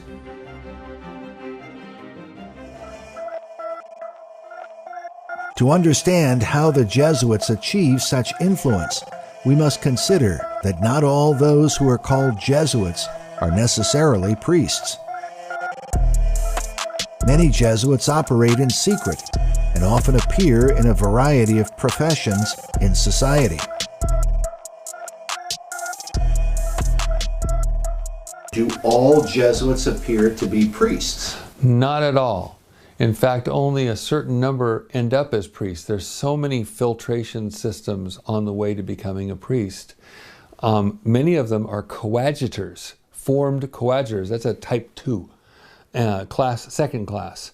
And that means they can either be spiritual coadjutors, which means they can hear confessions, but they can't go a whole lot beyond that. There's some things they can do, but most they cannot. And then there's the temporal coadjutors, and those are the ones you got to watch out for. They may be your janitor. They may be a librarian, college professor, public relations, any number of things. No SJ, nothing to tell you that they're actually Jesuits, but they're full Jesuits, just not priests. I guess you can be educated by the Jesuits and consider yourself more or less a lay Jesuit. A man wrote to me, and he said his mother was a lay Jesuit. And he mentioned other people, like I'm a lay member of a church, where you wouldn't be the clergyman in the church, but you would be a member of it. In a book called The Papal System, first published in the year 1872, 19th century minister William Cathcart writes on the history of the papacy and the Jesuits in particular. He says, a Jesuit might be a leading Protestant, a prominent politician, the wife of a cabinet officer, a servant in a family. Anything, anywhere. They are everywhere in every guise.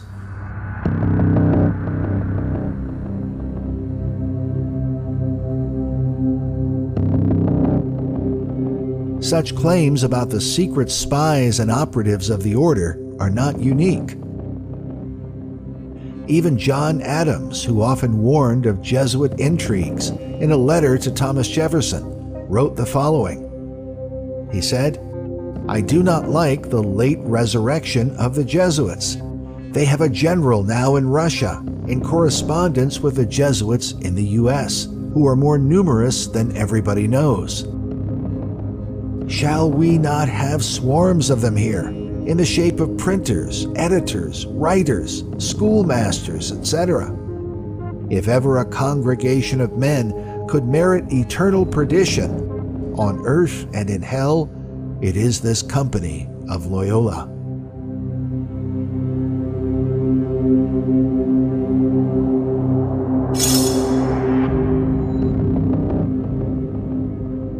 Nineteenth-century priest Charles Chiniquy warned that the Catholic bishops of America had a plan to take control of the U.S. government using covert methods.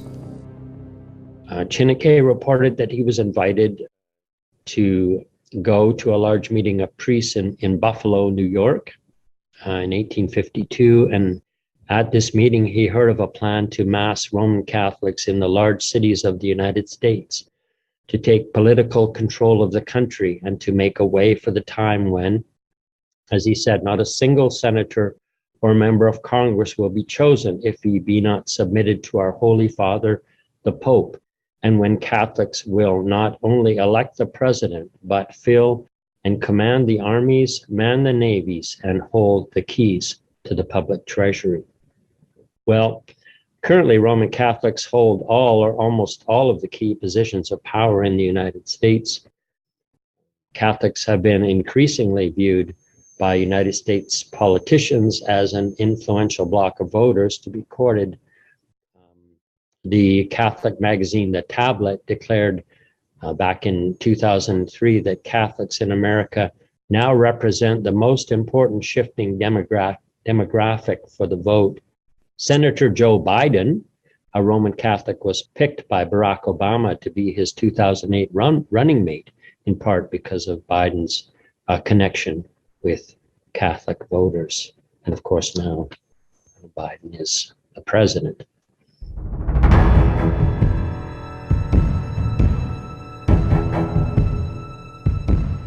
To understand how Rome and the Jesuits gained the upper hand in the American deep state, we must study the foundations of the CIA and how the American intelligence system was established during the Second World War.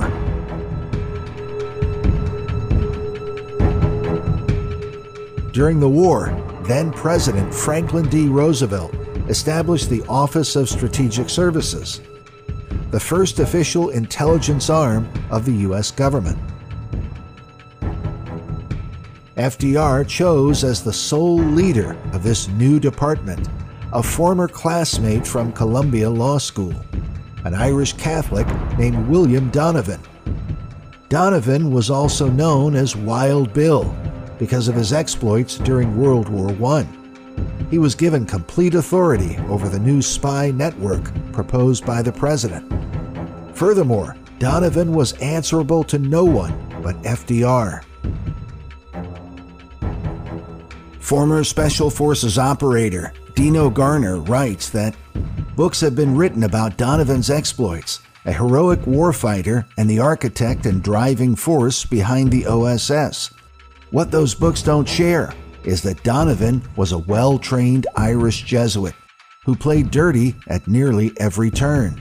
His tactics and strategies were second to none, simply because the Jesuits use a no-holds-barred approach to fighting their enemies.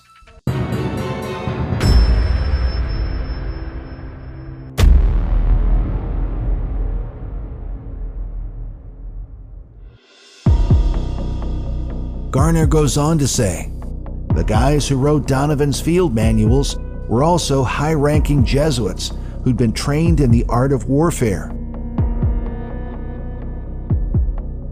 While the OSS was controversial, some of America's prominent figures served in Donovan's spy network. Perhaps most interesting was Julia Child, the woman made famous for her dynamic cooking show. Yet those who watched her were largely unaware that during the war, she worked as a spy for Donovan and the OSS. With her were men like Catholic film director John Ford, who was famous for his many productions with American icon John Wayne. Ford also served in the OSS. He even created training films for Donovan, including this one, where he appears as an OSS officer.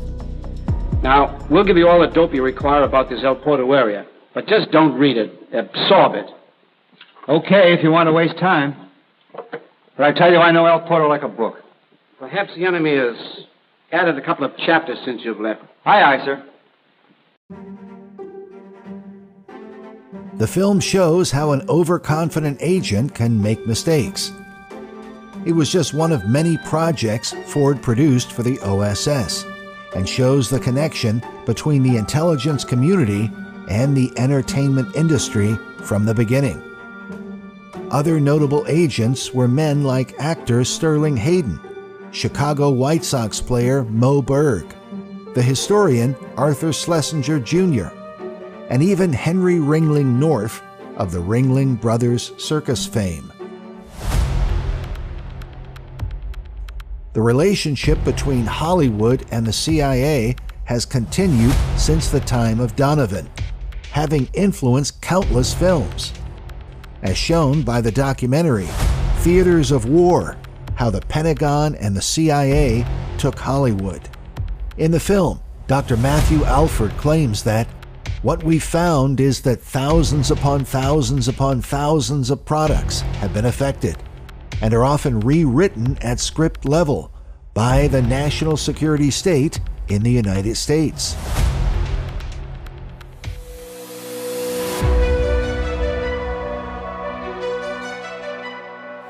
Some believe that Hollywood movies are really a modern version of what was known as Jesuit theater in centuries past, where the order communicated ideas through dramatic plays. The book, Jesuit Hollywood by Sean Wilcock, documents how Jesuits used theater as part of the Counter-Reformation to refute the anti-papist dramas inspired by Martin Luther. Wilcock writes that the Jesuits saw the theater as having a very great purpose in their schemes to promote Jesuit religious propaganda to the masses. Far from being a minor instrument for teaching, the Jesuits incorporated the use of dramas, dance, and opera in their schools and missions around the world. In the 20th century, they were even responsible for creating the official production code for making movies in Hollywood.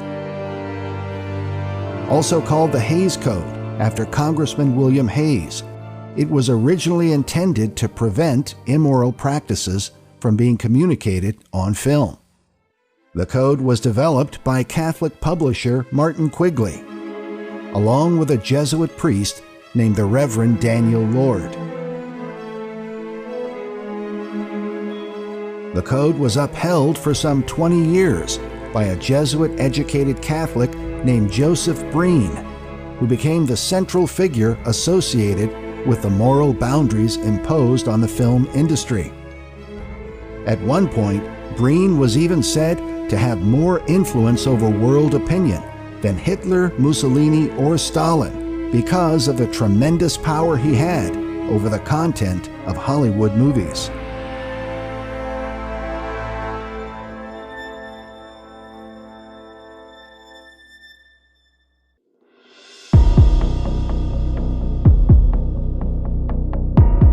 But while the code was done away with, the influence of Rome did not cease. It continued through the American deep state. Researchers continue to investigate what sort of covert propaganda the intelligence community has infused and continues to infuse in Hollywood films. The Jesuit influence at the CIA can be seen in a series of clues. For example, the order was originally known as the Company of Jesus, while the Company is also one of the names given to the CIA, as shown by the book Inside the Company by former CIA operations officer and whistleblower Philip Agee. In the introduction, he reveals that he joined the CIA, quote, after 4 years of Jesuits and 4 at Notre Dame. It is also reported that the CIA is often called the Catholic Intelligence Agency.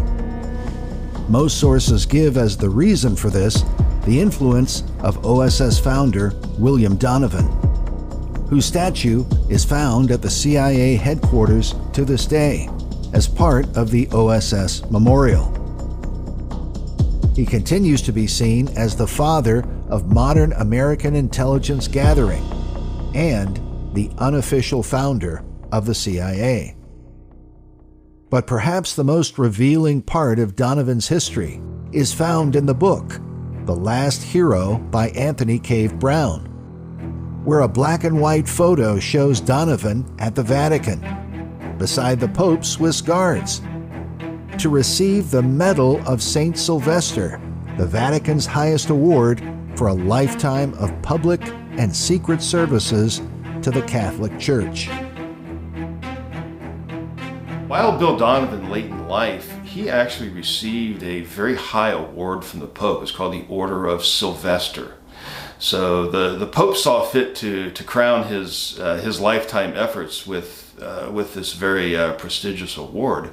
And that is another important tie-in between the CIA and the Roman Church state. The liberal magazine Mother Jones published an article on Donovan's relationship with the Vatican titled, "Their Will Be Done." The article shows an illustration with an American politician receiving instructions from a Roman Catholic priest inside a confessional. The obvious suggestion is that the priests control the politicians in a secretive manner. The article further exposes the activities of the historic Knights of Malta, many of whom are members of the CIA. They argue that while the Knights are known for their charitable works, some of their acts included the mass smuggling of some 50,000 Nazi war criminals, who, with the assistance of the International Red Cross, were furnished fake Vatican passports and, in some cases, clerical robes, and were smuggled to South America. Many Nazis were smuggled to Argentina, for centuries known to be a stronghold of the Catholic Church. Cardinal Bergoglio, who became Pope Francis, is a Jesuit from Argentina.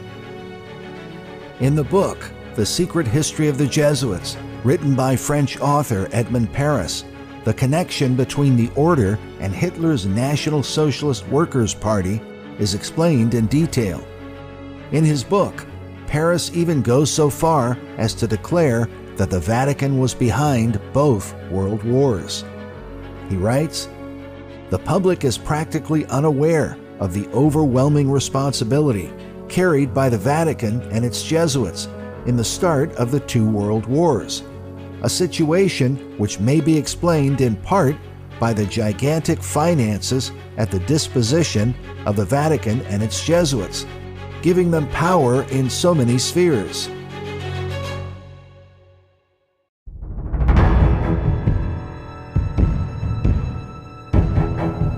Furthermore, Paris documents how it was reported by the French media that Pope Pius XII made Hitler.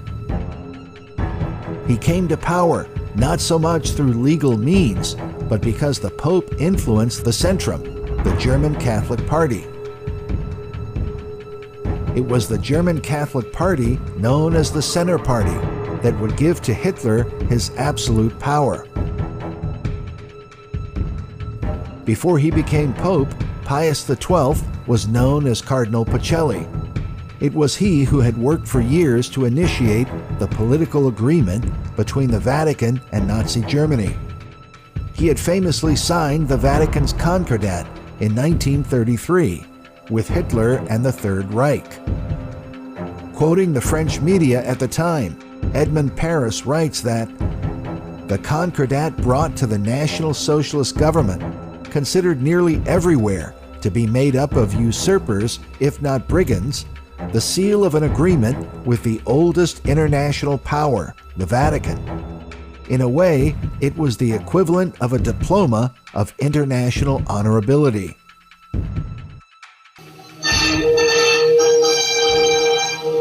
Their rise to power was based on fraud, deceit, intimidation, and coercion, culminating finally in terror and blame.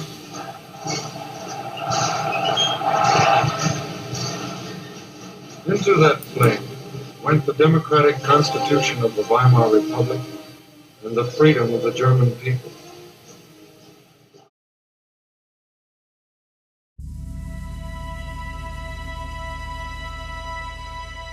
Edmond Paris also revealed that one of the terms of the Concordat was that the Roman Catholic bishops would need to swear their allegiance to the Nazi government, giving greater credibility to Hitler in the eyes of millions of Catholic citizens. He writes, in July 1933, when the Concordat forced the bishops to swear an oath of allegiance to the Nazi government, the concentration camps were already open. The Vatican was the main force behind the lightning rise of Hitler, who, together with Mussolini and Franco, were but war pawns manipulated by the Vatican and its Jesuits.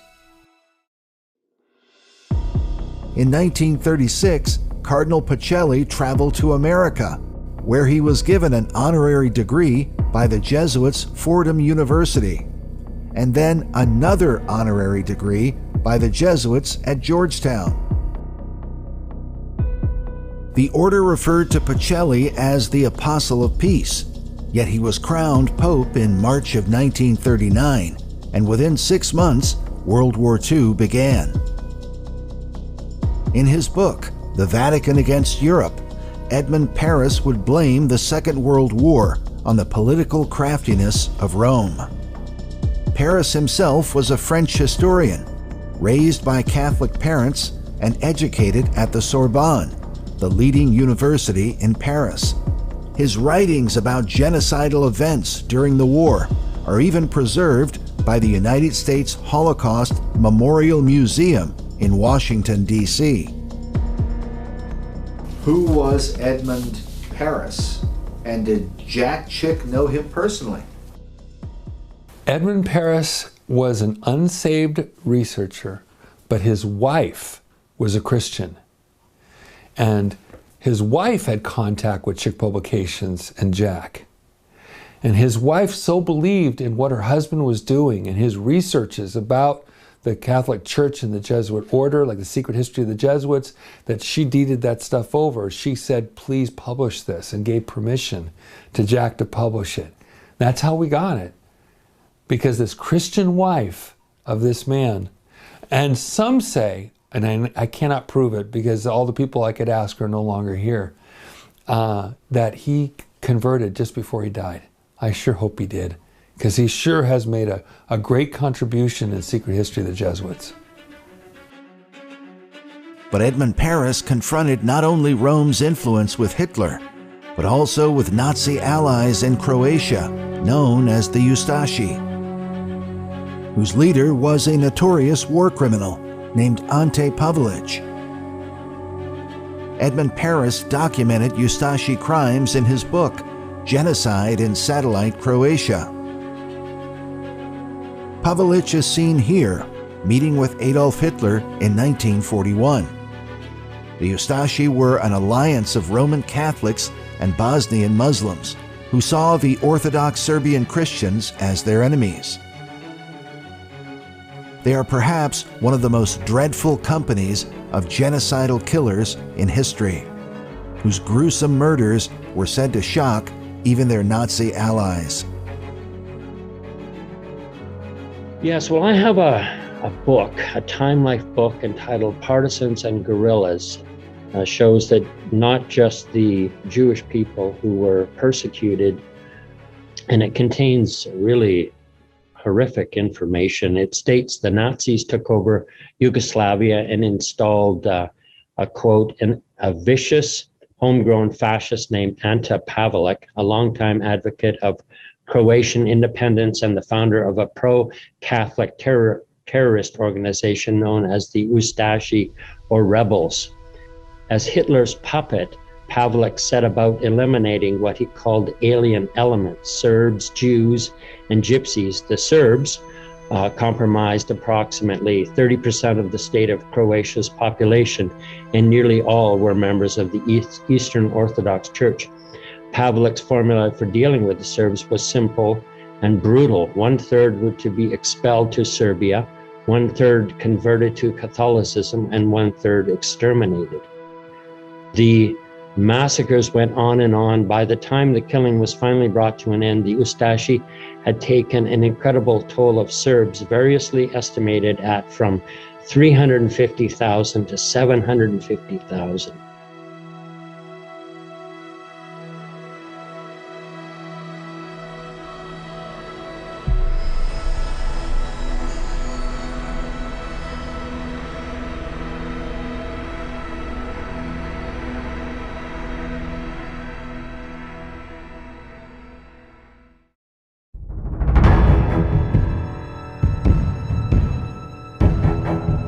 The supreme apostolic vicar of the Ustashi army was Archbishop Aloysius Stepinac, a Jesuit-educated priest and one of the most controversial figures from the war.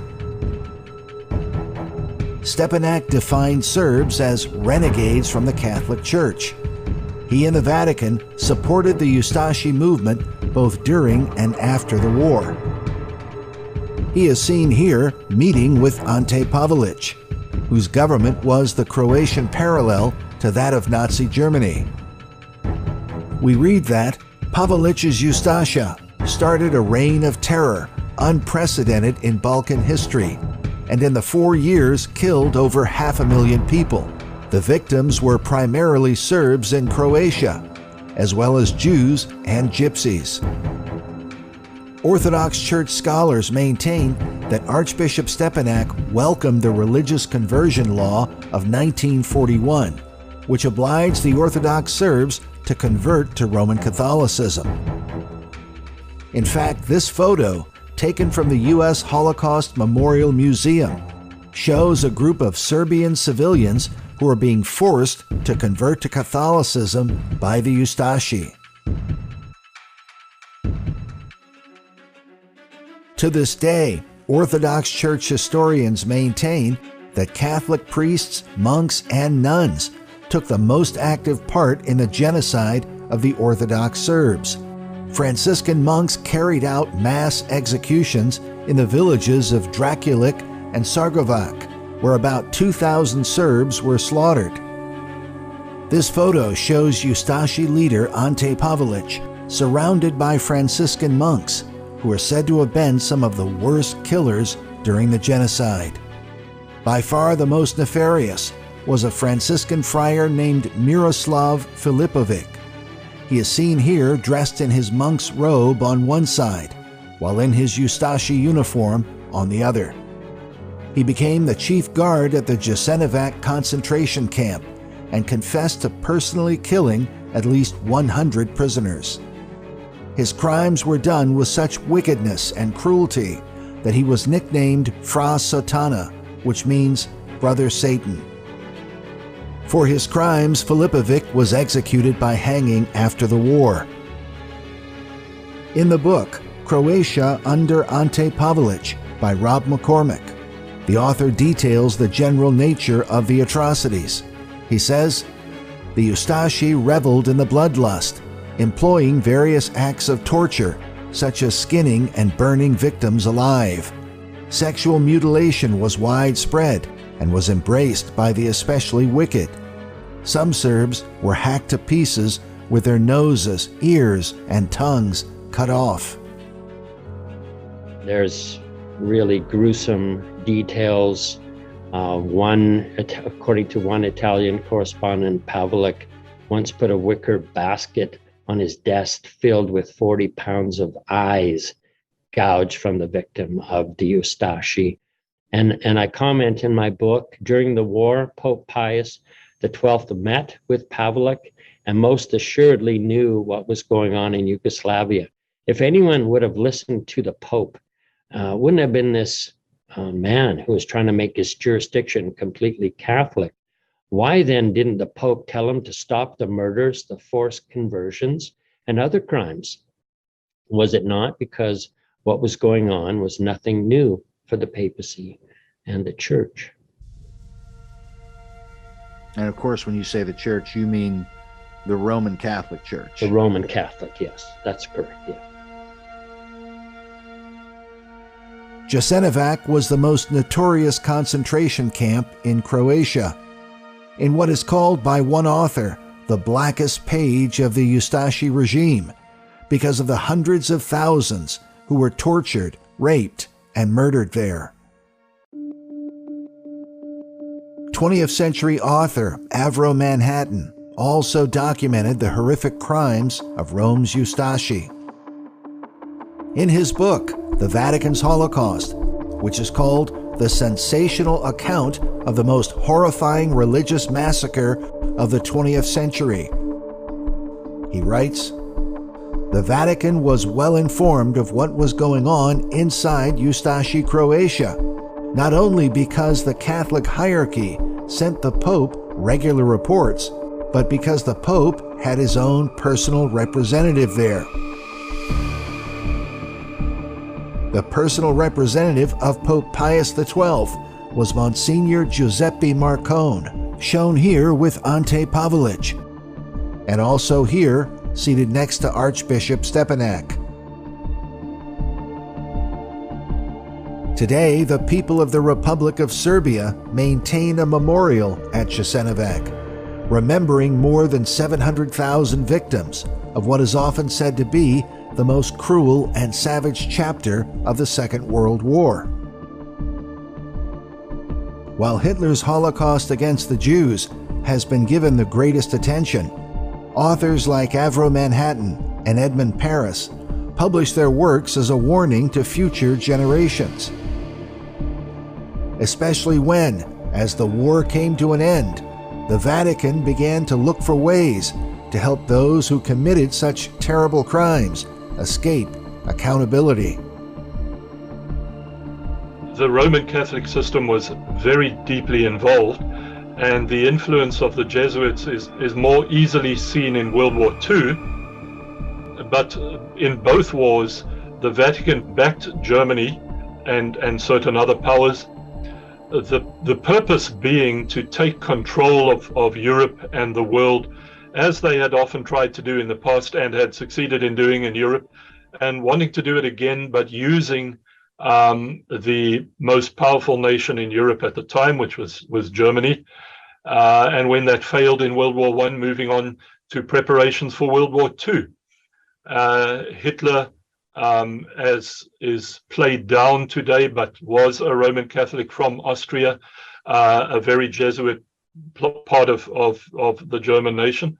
He had a lot of influence from them, and Hitler actually pretty much fashioned the Gestapo along Jesuit lines, and that's just some of the evidence. There's a lot more, and of course World War II and the pretty much the Jesuit state of Croatia. Croatia is predominantly Catholic, but has a large share of Orthodox adherents as well. The Ustashi, Pavlich elite guard, are disintegrating now due to the corruption of their membership and disrepute even in German eyes. Croatia, which was a Nazi state, but which committed atrocities that at times made the Nazis of Germany look like they were in kindergarten. It was a terrible time, and it was run by a Jesuit, as was Slovakia. So the influence of the Vatican in general, the Jesuits in particular, in these wars is immense.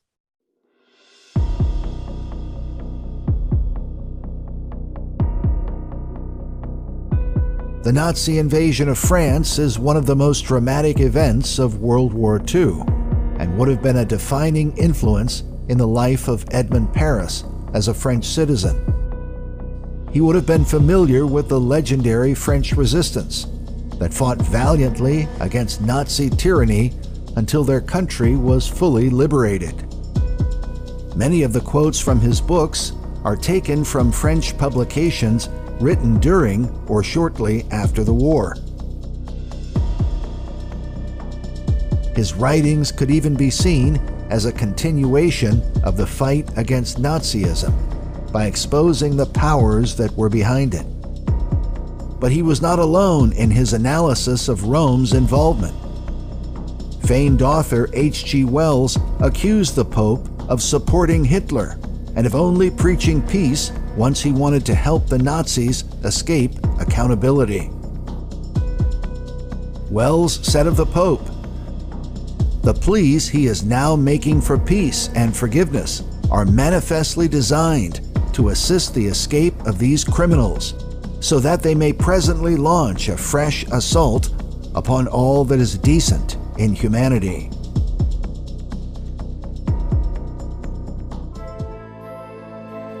In the Bible, there are many scriptures that warn against accepting a false peace from a dangerous enemy.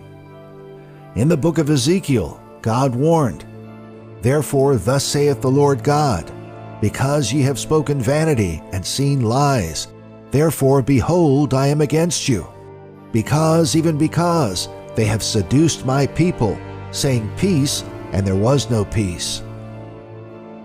Meanwhile, in the New Testament, the Apostle Paul warned that the day of the Lord would come as a thief in the night. "For when they shall say peace and safety, then sudden destruction cometh upon them, as travail upon a woman with child, and they shall not escape." The theme of false peace seemed to echo in Europe when Neville Chamberlain famously negotiated with Adolf Hitler, and then returned to England with a peace treaty signed by the Führer.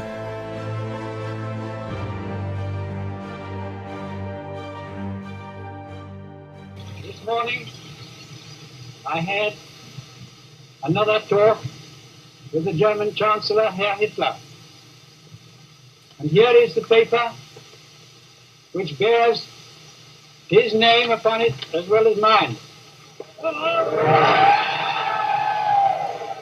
We regard the agreement signed last night and the Anglo-German naval agreement as symbolic of the desire of our two peoples never to go to war with one another again.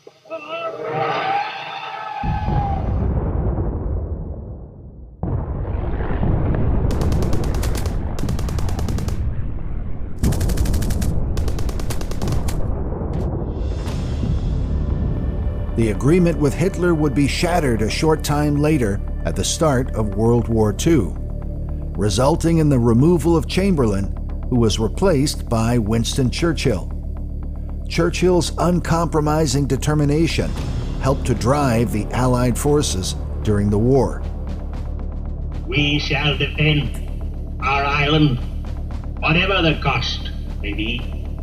We shall fight on beaches, landing ground, in fields, in streets, and on the hills. We shall never surrender.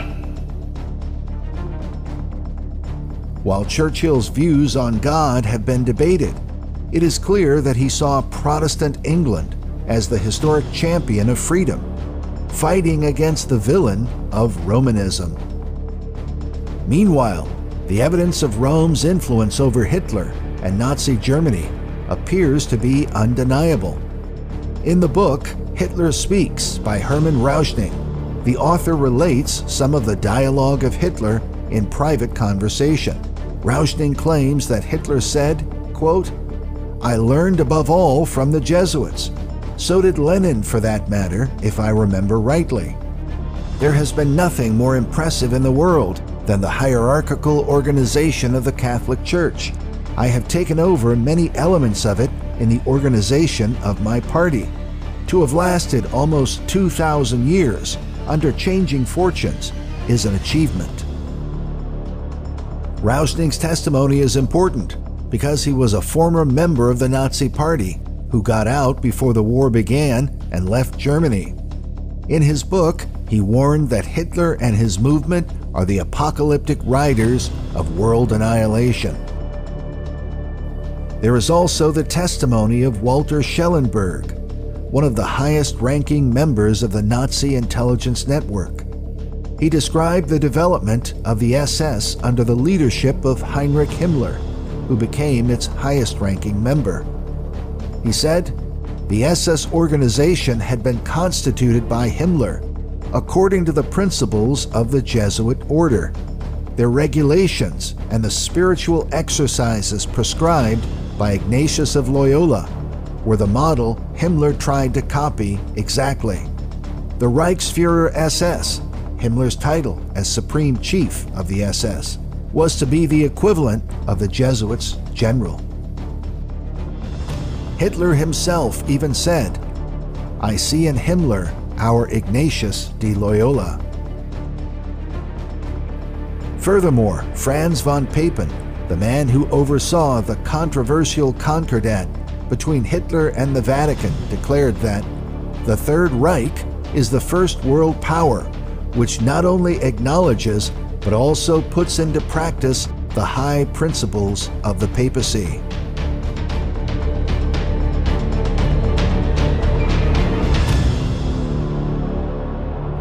Durch eure Schule wird die ganze Nation gehen. Und ich weiß, so wie ihr in stolzer Ergebenheit. Furthermore, it is generally agreed that the leading symbol of the entire Nazi movement can be traced to Hitler's Roman Catholic education. We read that Adolf Hitler had been a pupil at the school of Lambach and sang amongst the choir boys in the abbey bearing the same name. He discovered the swastika there, as it was the heraldic sign of Father Hagen, the abbey's administrator. The abbot, Theodoric Hagen, was a 19th century priest who had long since passed away before Hitler attended the school at Lambach Abbey. Yet he left behind his coat of arms, which is said to have captivated the young Adolf. We see the image here with the bishop's mitre, placed like a crown above the emblem. The letters around the symbol stand for Theodoric Hagen, Abbey Lambach.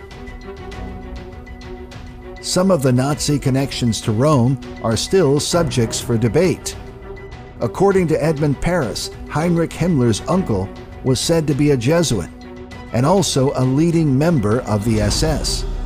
Yet records of his uncle's history have proven difficult to find. Another Catholic priest, named Father Bernhard Stempfel, was reportedly the ghostwriter for Hitler's famous work, Mein Kampf, as was reported by a former Nazi named Otto Strasser. According to Edmund Paris, Stempfel, pictured here with Adolf Hitler, was a Jesuit, but if so, he was secretly, since he was a priest of a different order. Dr. Ronald Cook believes that Hitler's Mein Kampf was related to the Jesuit struggle against the great Protestant leader, Otto von Bismarck, in the 19th century. It was Bismarck who expelled the Jesuits from Germany in the year 1872. Yes, the Culture Kampf was started there in Bismarck's Germany in the middle of the 19th century. And Bismarck opposed Rome. And of course, Bismarck referred to Canossa, where the Pope had put his foot on the neck of the king that had come there, King Henry, and had declared himself kind of ruler of the world way back in the 11th century. In the year 1077 AD, the Holy Roman Emperor Henry IV arrived at the fortress at Canossa Castle in northern Italy to ask the forgiveness of Pope Gregory VII, who had excommunicated him from the church. Henry was famously humiliated, being made to wait for 3 days while standing barefoot in the snow before he was forgiven. Bismarck's reference to this was, "We will not go to Canossa," signifying that he refused to submit to papal authority. His famous words are even recorded in German on one of the monuments dedicated to his memory. In other words, he had no appetite for humble pie. So the Jesuits then led their Culture Kampf, and Hitler wrote his book, Mein Kampf, My Struggle. So the cultural Kampf is the cultural struggle that the Jesuits set forth in Germany. In the year 1940, Otto Strasser published the book Hitler and I, in which he wrote that Father Stempfel had twice revised the entire manuscript of Mein Kampf. Furthermore, he said that Stempfel's changes to Hitler's original work eventually brought about his demise. He wrote, "Good Father Stempfel, a priest of great learning, editor of a paper at Miesbach, spent months rewriting and editing Mein Kampf. He eliminated the more flagrant inaccuracies and the excessively childish platitudes. Hitler never forgave Father Stempfel for getting to know his weaknesses so well. He had him murdered by a special death squad on the night of June 30th, 1934. June 30th was the infamous Night of Long Knives, when Hitler got rid of his rivals within the Nazi Party.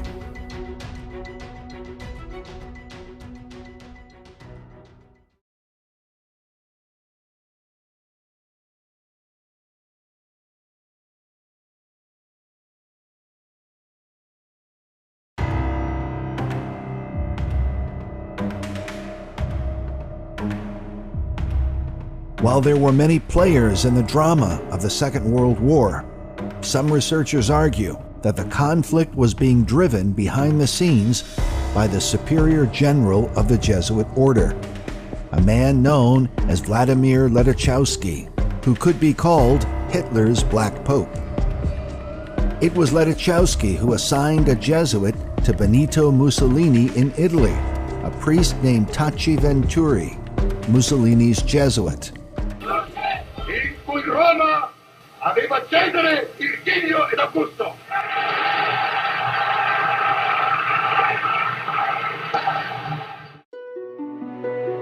The Jesuit Venturi was one of the architects of the Lateran Treaty of 1929, which restored the temporal power of the Pope by recognizing Vatican City as a nation-state.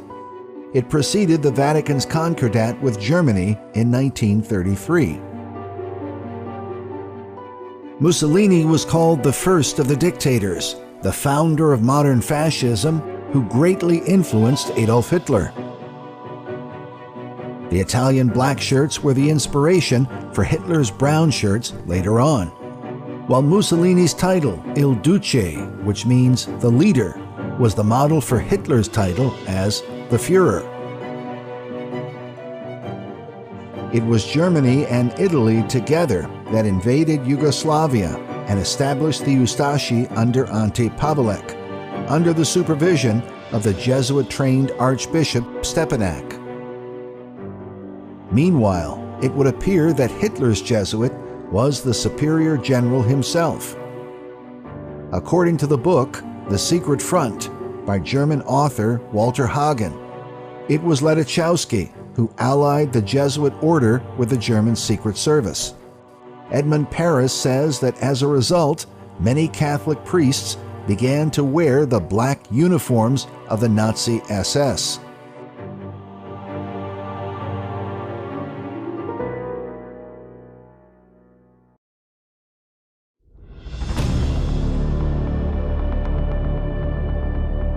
American author F. Tupper Saucy documented his own history of the Jesuits in the book Rulers of Evil. He writes that during World War II, the focus of Catholic action politically was based on Black Pope Vladimir Ledachowski's strategy of bringing Catholic nations of Central and Eastern Europe together into a pan-German federation. To head the federation, he says, Ledachowski required a charismatic leader charged with subduing the communistic Soviet Union on the east, Protestant Prussia, Protestant Great Britain, and Republican France on the west. Ledachowski chose the Catholic militarist Adolf Hitler. In print, Ledachowski's Pan-German Manifesto took the form of Hitler's autobiographical Mein Kampf, My Struggle, ghostwritten by the Jesuit Father Stempfel and placed beside the Bible on the altars of German churches. Like Edmund Paris, Saucy believed that Bernhard Stempfel was a Jesuit. Meanwhile, Edmund Paris says, in fact, it was the Ledachowski plan, adapted to the needs of the time, which the Führer was trying to realize under the patronage of the Holy See.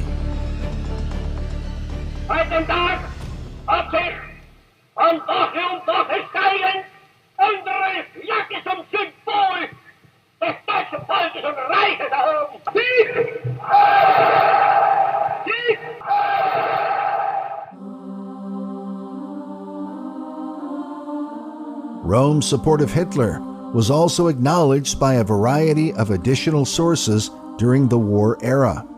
The Protestant Truth Society published a work titled The Vatican and Nazism, in which they openly declared that the one organization which has been the means of placing Hitler in power and has assisted him in his conquests is the Roman Catholic Church, whose headquarters are at the Vatican in Rome. The evidence, we believe, is overwhelming. Another work, titled Behind the Dictators, by a former Catholic priest named Leo Lehmann, who converted to the Protestant faith, shows the relationship of Mussolini and Hitler with the powers of Rome. Lehman writes, "The Jesuit order, as the leader of Catholic action, has played a decisive role. We can even go so far as to state that Nazi fascism had its origin in the Society of Jesus, and that, like other movements in the past analogous to fascism, it was planned to serve the traditional aims of the disciples of Ignatius Loyola." He went on to say that the defenders of democratic ideology will not be victorious until they come out openly against their real enemy, the Knights of the Black Crusade, by which he meant the Jesuit order. Dr. Ronald Cook quotes the writings of a former Jesuit priest named Malachi Martin, who described how Jesuits were commonly defined prior to the 20th century. Webster's Third International Dictionary gives the meaning of a Jesuit as a member of the order, then supplies the negative meanings. One given to intrigue or equivocation, a crafty person, terms that are amplified by Dorsel's dictionary: two-faced, false, insidious, dissembling, perfidious, insincere, dishonorable, dishonest, untruthful. A French proverb states, "Wherever two Jesuits come together, the devil always makes three."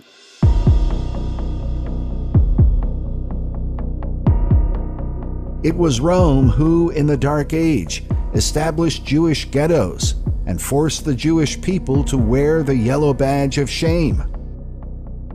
But in the 20th century, the Jesuits would take anti-Semitism to even greater extremes.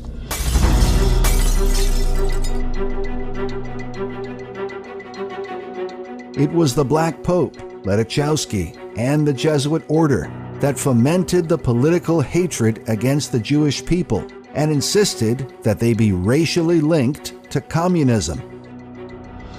In the book, The Pope and Mussolini, Pulitzer Prize-winning author David Kurtzer described Ledachowski as a virulent anti-Semite, kindly disposed toward fascism, a man Mussolini looked to for help.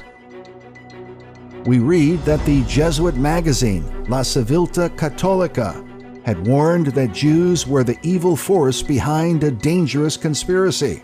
They were said to be the secret masters of both communism and capitalism, all aimed at enslaving Christians. Among the most influential Vatican figures pushing this conspiracy theory was Ledachowski, head of the Jesuit order. The groundwork of anti-Jewish propaganda was being prepared during the time of Pope Pius XI, who was compelled by the Black Pope to condemn communism. When the Pope prepared certain statements against communism, Kurtzer writes, quote, "Unhappy that they said nothing about the Jews, Ledachowski kept pushing the Pope to add language linking them to the communist danger."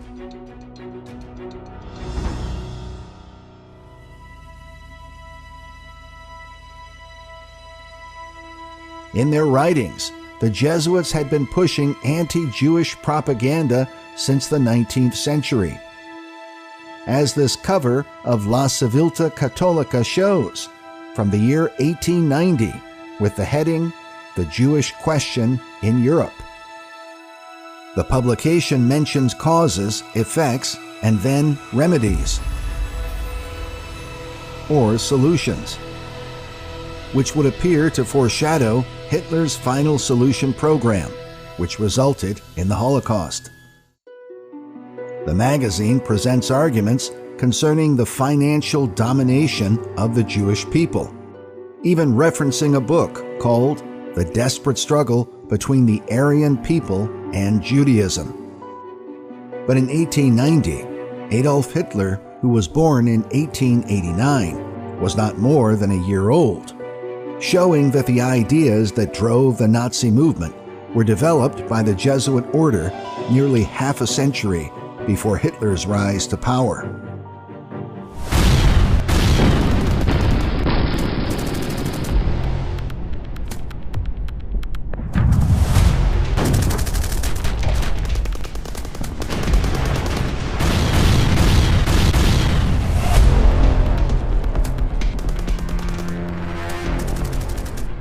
The Nazi method of blitzkrieg warfare overwhelmed many of the nations of Europe. Yet with the bombing of Pearl Harbor, the tables would turn dramatically.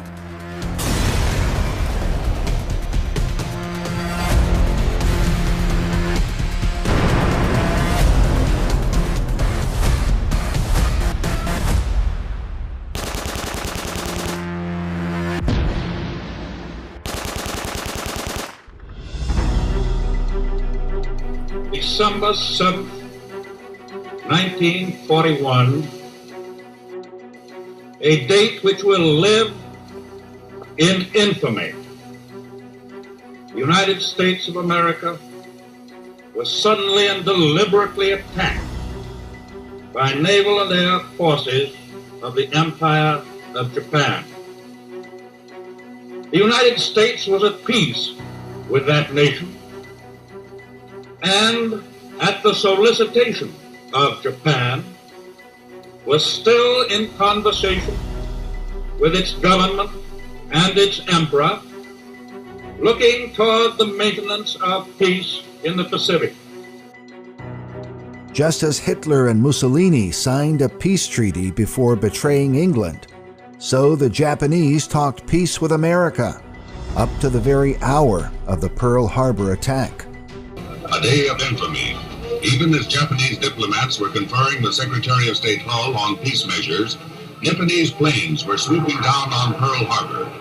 This pictorial record includes both U.S. films and pictures made by the enemy as they dropped their load of death on the naval base, on Wheeler Field, on civilian homes and schools. As King David had written in the Psalm, the words of his mouth were smoother than butter, but war was in his heart. Japan had joined the Axis powers and its plan for world domination 1 year earlier through the Tripartite Act of 1940. In Berlin, they drew up the Axis Act, the blueprint of the new order, and parceled out the continents of the world for Axis domination. Italy was to get the Mediterranean. Japan was to get the Orient, and to Germany would go the rest of the world.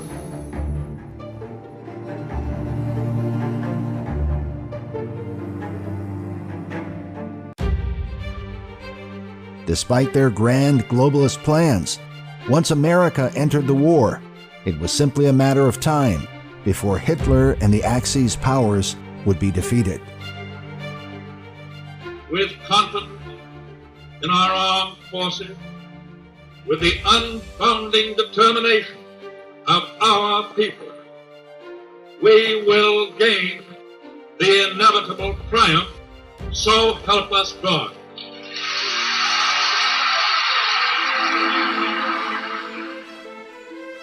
According to Edmund Paris, this was what the Black Pope had feared. The Jesuits had worked through propaganda to convince the United States to stay out of the war. At least one Jesuit agent was said to be a Catholic priest and national figure named Father Charles Coughlin. Coughlin had a huge following through his radio broadcast. Known for his anti-Jewish rhetoric, he also supported both Hitler and Mussolini. Paris believed it was Coughlin's assignment to convince Americans not to enter the Second World War, helping to ensure a Nazi victory.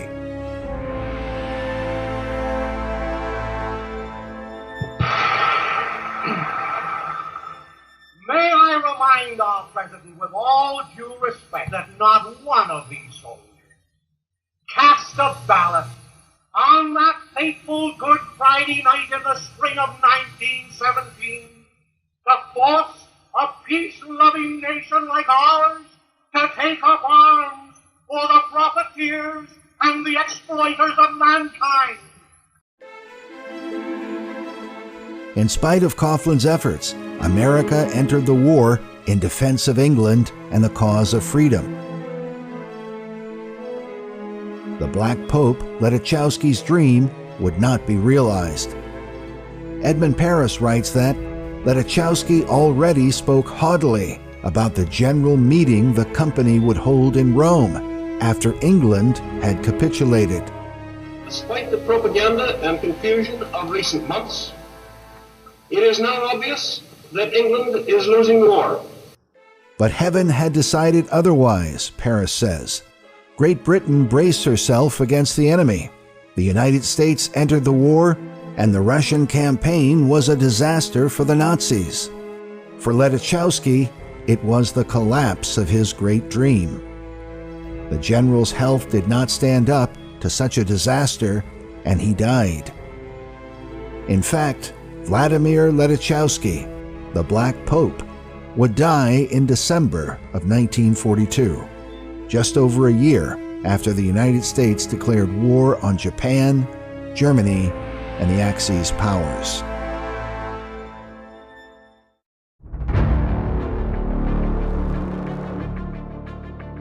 When the war was over, the Vatican called upon its faithful servants in both England and America to help many of the Nazis escape trial and punishment. Donovan's OSS would play a key role in developing what was called the Vatican Rat Lines. The Rat Lines helped thousands of Nazi war criminals escape accountability, including such notorious figures as Klaus Barbie, Dr. Joseph Mengele, Adolf Eichmann, and Hitler's Ustashi leader, Ante Pavlovich.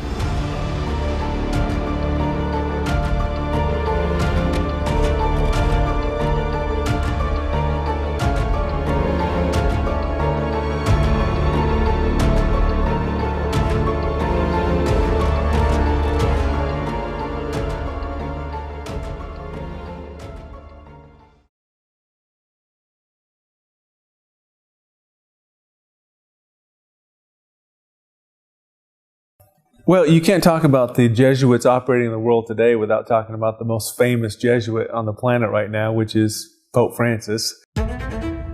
Pope Francis goes around talking about, you need to share more of your wealth with these people. You need to open up your borders. Everything that's in the United States, everyone in the world is entitled to, and you should open the borders and let them in. I found it quite ironic that Pope Francis, from behind the walls of the Vatican, can talk about how wrong it is to build a wall at the southern border in America. It's because he sees all the wealth in America as common property, which is Marxist. In 2019, the Jesuits' America magazine published an article titled "The Catholic Case for Communism." It featured a photo of Pope Francis with the president of Bolivia presenting a crucifix made from a hammer and sickle, the traditional emblems of Marxism. The design was the work of a Jesuit priest named Luis Espinal, a Jesuit filmmaker and activist who was reportedly killed by a government death squad in 1980. A fellow Jesuit named Javier Albo would later declare that Espinal's intent was for the Church to be in dialogue with Marxism. There is no question that such dialogue has long since begun. Pope Francis is one of the biggest advocates on the world stage for Marxism, and he finds the capitalist system reprehensible.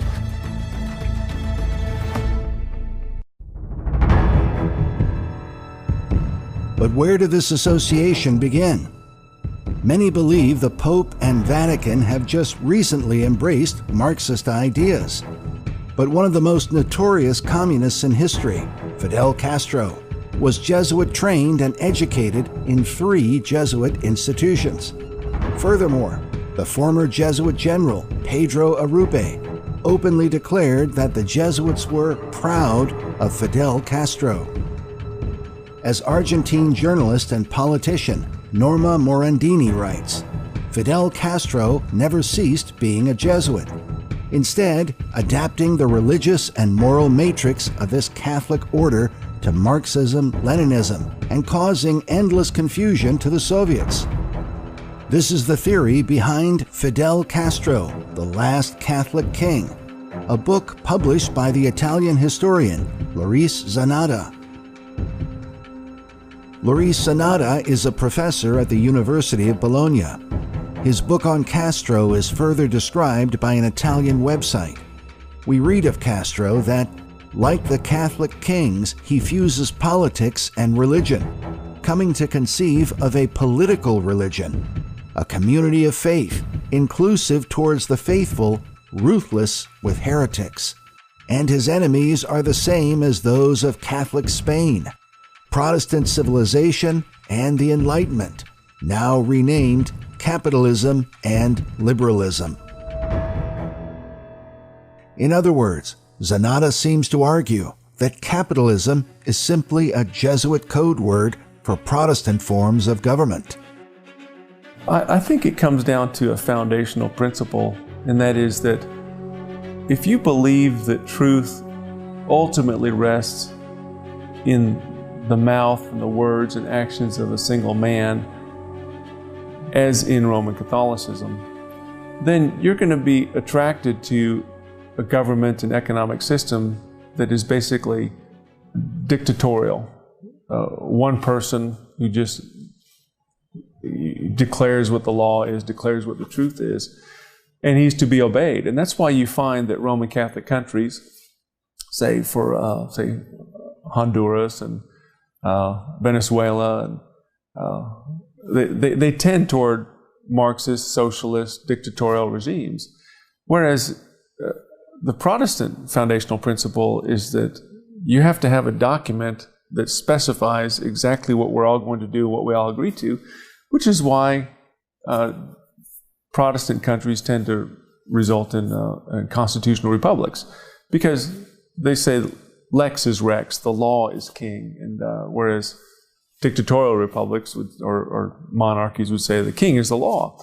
Well, Roman Catholics, because of their epistemology and their belief that the Pope is infallible and that truth comes from the church and not from the scriptures, are going to tend toward economic and political systems that center on a man or an organization to determine what is true.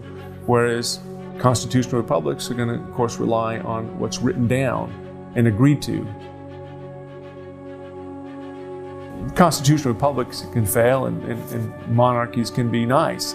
But that is why you end up with, Protestants tend to favor the constitutional written documents, whereas the Catholics would tend toward Marxist dictatorial regimes.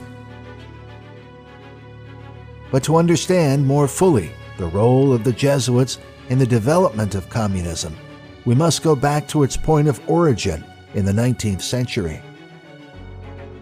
It is well known that Karl Marx and Friedrich Engels published the Communist Manifesto in the year 1848. What is not so well known is that just 5 years earlier, in 1843, a Jesuit priest named Luigi Tapparelli published his own work in which he coined the phrase social justice. The official title of his work was Theoretical Treatise of Natural Right Based on Fact, yet he admitted that he based his ideas on a desire to revive the earlier teachings of Thomas Aquinas. But yes, this goes back to Thomas Aquinas. And of course, Thomas is the doctor of the Roman Catholic Church. So he's the person all these Jesuits nowadays, they look back to, and they draw upon Thomas Aquinas. Thomas Aquinas taught the doctrine of justifiable theft, the idea that it is okay to steal from your neighbor as long as you steal for a good reason. It was this concept that was cleverly interwoven by Tapparelli into his teachings on social justice. One of the things when you read about social justice, one of the principal concepts behind social justice is redistribution. And it can be redistribution of wealth is a big part of it. And that ties in, of course, very closely with the idea of the welfare state, with the idea of the universal destination of all goods. Because people will say, oh, well, you have all these supposedly surplus goods, but these other people over here, they need those goods. And so we're going to get the government to come and we're going to take that from you and give it to these other people. And this is called social justice. Aquinas wrote extensively on the idea of justifiable theft, examining various ways in which a person might steal from their neighbor without it being a sin.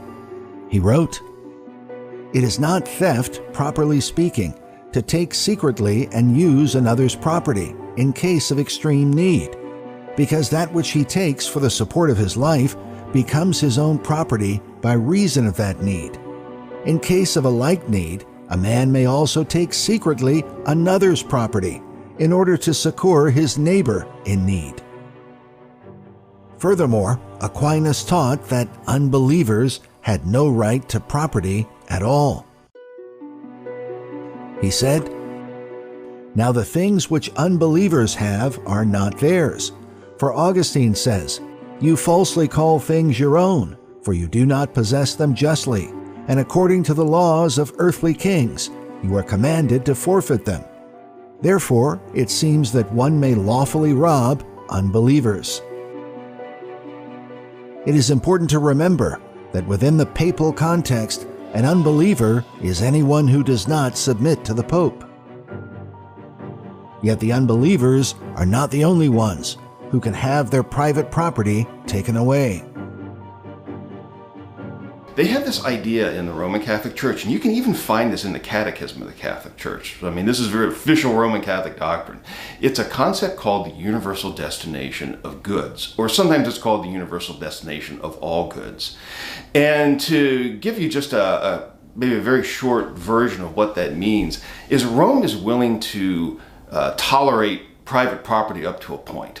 They say it's kind of a convention in their mind. They call it part of positive law. It's kind of a man-made convention. And they say, okay, we're fine with you owning things up to a point. But when push comes to shove, if somebody, quote, needs something, well, they have the right to take it from you. They have the right to take your property. And of course, if you're not willing to give that property over, of course, what Rome says is they can get the government to come and take your property. If you didn't have the universal destination of goods, you couldn't have justifiable theft. The universal destination of goods is fundamental to that concept. One of Tapparelli's students was Vincenzo Pecci, who would later become Pope Leo XIII. In 1891, Leo published his encyclical, Rerum Novarum, on the condition of the working classes, which has been called the Magna Carta of Catholic social teaching in modern times. In the book, Ecclesiastical Megalomania, Dr. John Robbins examined the economic and political worldview of what he called the Roman Church state. He said the following about Rerum Novarum, quote, "The encyclical's Marxism is so blatant that one Roman Catholic writer declared that much of the encyclical appeared only to repeat in more orthodox language what Marx had said 10 years before. 10 years before the Pope's encyclical, Marx had published Das Kapital." And in that encyclical, the Pope used a lot of very communistic sounding language. And in fact, it was kind of interesting the way John Robbins described it. He said that there are whole paragraphs of that encyclical that could have been lifted out of the Communist Manifesto. For instance, one of the things that Pope Leo would talk about is he would talk about wages as a type of slavery. Well, wage slavery is something that you see in communist literature. They talk about wage slavery. And he wasn't the only pope to speak that way, especially to critique capitalism in that way. They call it a system of wage slavery. So Marx and the popes both agree, that capitalism is a system of wage slavery. So there are some things, there's some elements of communism that Rome likes. Yet the connection between the Jesuits and socialism runs deeper still. In 1879, we learn that the great Protestant leader, Otto von Bismarck, Chancellor of Germany, began publishing in the newspapers his belief that Karl Marx himself was working with the Jesuit general at the time, a man named Peter Jan Becks, a Belgian Jesuit who spent more than 30 years as the Black Pope. Marx revealed the controversy in an interview with the Chicago Tribune, where he said, "For 2 months, Bismarck complained in his North German Gazette that I was in league with Father Beck, the leader of the Jesuit movement, and that we were keeping the socialist movement in such a condition that he could do nothing about it." While Marx claims to be amused by the idea, he does not deny it. Bismarck expelled the Jesuits from Germany earlier in 1872, and he remained a relentless opponent of both the Jesuits and socialism throughout his lifetime. But there were additional warnings back in the 19th century, long before the Marxist revolutions of the 20th century. In the year 1868, the great Protestant historian J.A. Wiley wrote his book, The Seventh Vial, or the Past and Present of Papal Europe. In it he says, "If ever heaven in his wrath sent an incarnation of malignity from the place of all evil to chastise the guilty race of man, it is communism. But the hell from which it has come is Rome. Communism has drawn its birth from the fetid womb of popery, whose superstition has passed into atheism and whose tyranny has engendered lawlessness." Meanwhile, some years earlier, the Reverend Alexander Hislop, well known for his anti-papal work, The Two Babylons, also published another book titled The Red Republic, or Scarlet-Colored Beast of the Apocalypse. In the year 1849, he wrote, "This new phase of socialism will not escape the piercing eye of Rome, and if she finds it necessary, or for her interest, to pay court to the men of the Red Republic, she will not hesitate for a moment what to do." Popery in its first phase was baptized paganism. In its last, it seems destined to appear as baptized atheism. Another minister named Robert William Dibdin published a work titled England Warned and Counseled in 1851. He wrote, "The writings of the socialists. I maintain there is more than mere wickedness. There is more than mere delusion. There is more than mere fanaticism in these things. There is very much of anti-Christian system, which I trace to the Jesuits."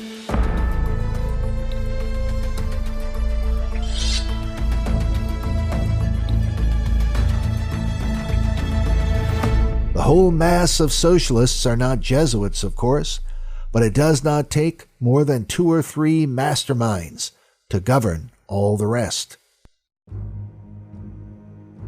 Alexander Hislop saw the rise of communism in the 19th century as the beginning of the prophetic warnings in the book of Revelation of a scarlet-colored beast. To him, the Red Republic and the Scarlet Beast were the same. Furthermore, he believed that the harlot that rides or controls the beast is ultimately Rome.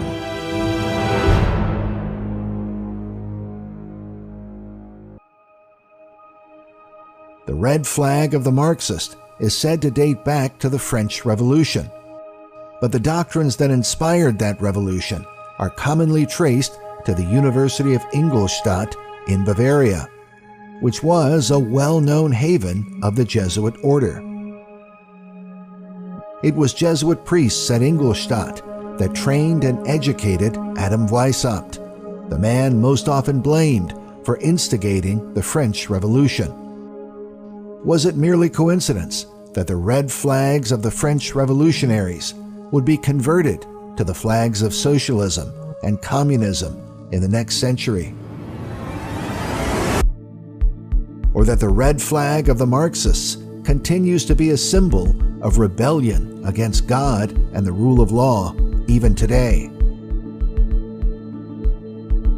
In the year 1916, the warnings continued with an anonymous author who wrote under the name Watchman. He argued that the relationship between the Jesuits and socialism was proved by the revelations of the German ex-Jesuit von Hoensbroek, who left the society because he found that the Jesuits in Germany were the chief leaders and fomenters of socialism in that country.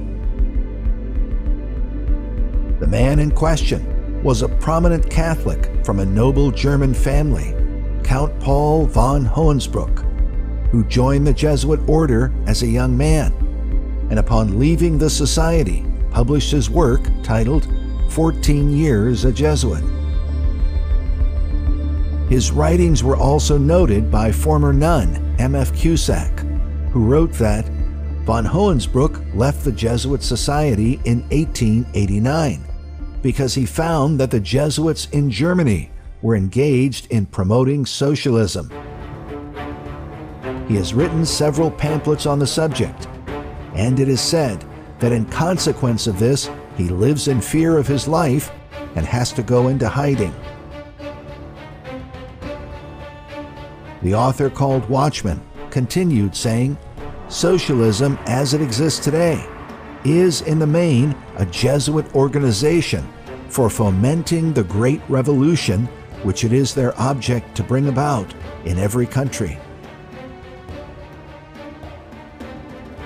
The writings of Thomas Aquinas and Luigi Tapparelli would also influence the development of another branch of Marxist thinking, liberation theology, developed by a Jesuit-trained Dominican priest named Gustavo Gutierrez, who sought to blend Marxism and Christianity into one. Gutierrez was a Peruvian Jesuit who wrote the first real standard work on liberation theology, and he got put in later as a professor at Notre Dame here in America. So the Jesuits were certainly, and Malachi Martin puts them out more or less as the originators of liberation theology, and many others got into that because it was all talking about revolution. And then now Jesus suddenly became a revolutionary, the first revolutionary, and so you got all that all through evangelicalism there, but it really was all basically Jesuit. And the idea of liberation theology, as I understand it anyway, is that, because a lot of people equate it with fighting and revolution, but that really is the last part. Because liberation theology is supposed to be a message to bring in the kingdom of God on earth. And so I tried to win you to that as a Jesuit teacher or preacher, and I try to convince you, and if I can't convince you, I try to kind of coerce you, and if I can't coerce you, then I just have to get rid of you. At the conclusion of World War II, French leader Charles de Gaulle and Winston Churchill both declared that their nations had reached the end of a second 30 Years' War. The first 30 Years' War was when Jesuits and their Catholic League attempted to annihilate the Protestant movement throughout Europe. The bloody conflict eventually saw the deaths of some 8 million people, but eventually the Protestant cause prevailed, resulting in the Peace of Westphalia in 1648. In short, what the Peace of Westphalia is, it was a treaty. It was the treaty that settled the 30 Years of War. The basic idea of the Westphalian World Order, it created the modern system of international relations. And one of the most important concepts there is the idea of national sovereignty. That is, that individual nation states, that they have sovereignty, they have control over their own territory and over their own internal affairs. So, you can run your country the way you want to run your country, and Rome can't interfere in that and say, well, you can't do those things. In the aftermath of the Second 30 Years' War, it would appear that Rome and her Jesuit priests are looking to overturn the national sovereignty of all the nations of the earth. In place of the Westphalian world order, they have envisioned a new world order. Open borders might be called a tactic of the Counter-Reformation. According to Dr. Ronald Cook, the Italian word is irredentism, a form of immigration warfare, a method for taking over a foreign country. Not by military conflict, but by population control. So irredentism is certainly one of the marks of Romanism today. You flood in, and that's what we've had in Ulster there. They've come up from the south of Ireland. So now the political thing is, because Paisley used to say, let's not govern by the bullet, let's govern by the ballot. Well, they're now governing by the ballot because they've got more and more, so they don't need the bullet anymore. So the more you flood in, you take over all the branches of government simply by the numbers. So how do you get elected? Well, you get enough people flooded in there that's going to vote for you, and they'll vote for you. And that's another ploy of Rome. Irredentism is part of a Roman Catholic, I believe, teaching to take over the world. Yet Rome not only opened the borders of nations, but also of the world religions. Through Vatican Council II, the Jesuits in particular removed the doctrinal boundaries between Christianity and the pagan religions of the world. In particular, the Jesuits said of Islam that the plan of salvation also includes those who acknowledge the Creator, in the first place among whom are the Muslims. Together with us, they adore the one merciful God. Critics of Rome argue that Vatican II is a complete betrayal of the true gospel of Christ. The Bible says if a man doesn't preach the gospel, it says let him be accursed. Twice it says that, so that you make sure that the Holy Spirit makes sure that you get that. And Paul includes himself, so he's not just railing at other people. If we or an angel from heaven preach any other gospel, let him be accursed. Is the false gospel of Ecumenism bringing a curse upon America and the world?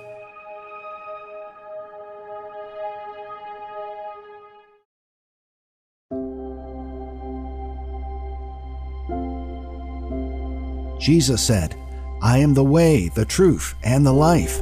No man cometh unto the Father but by me.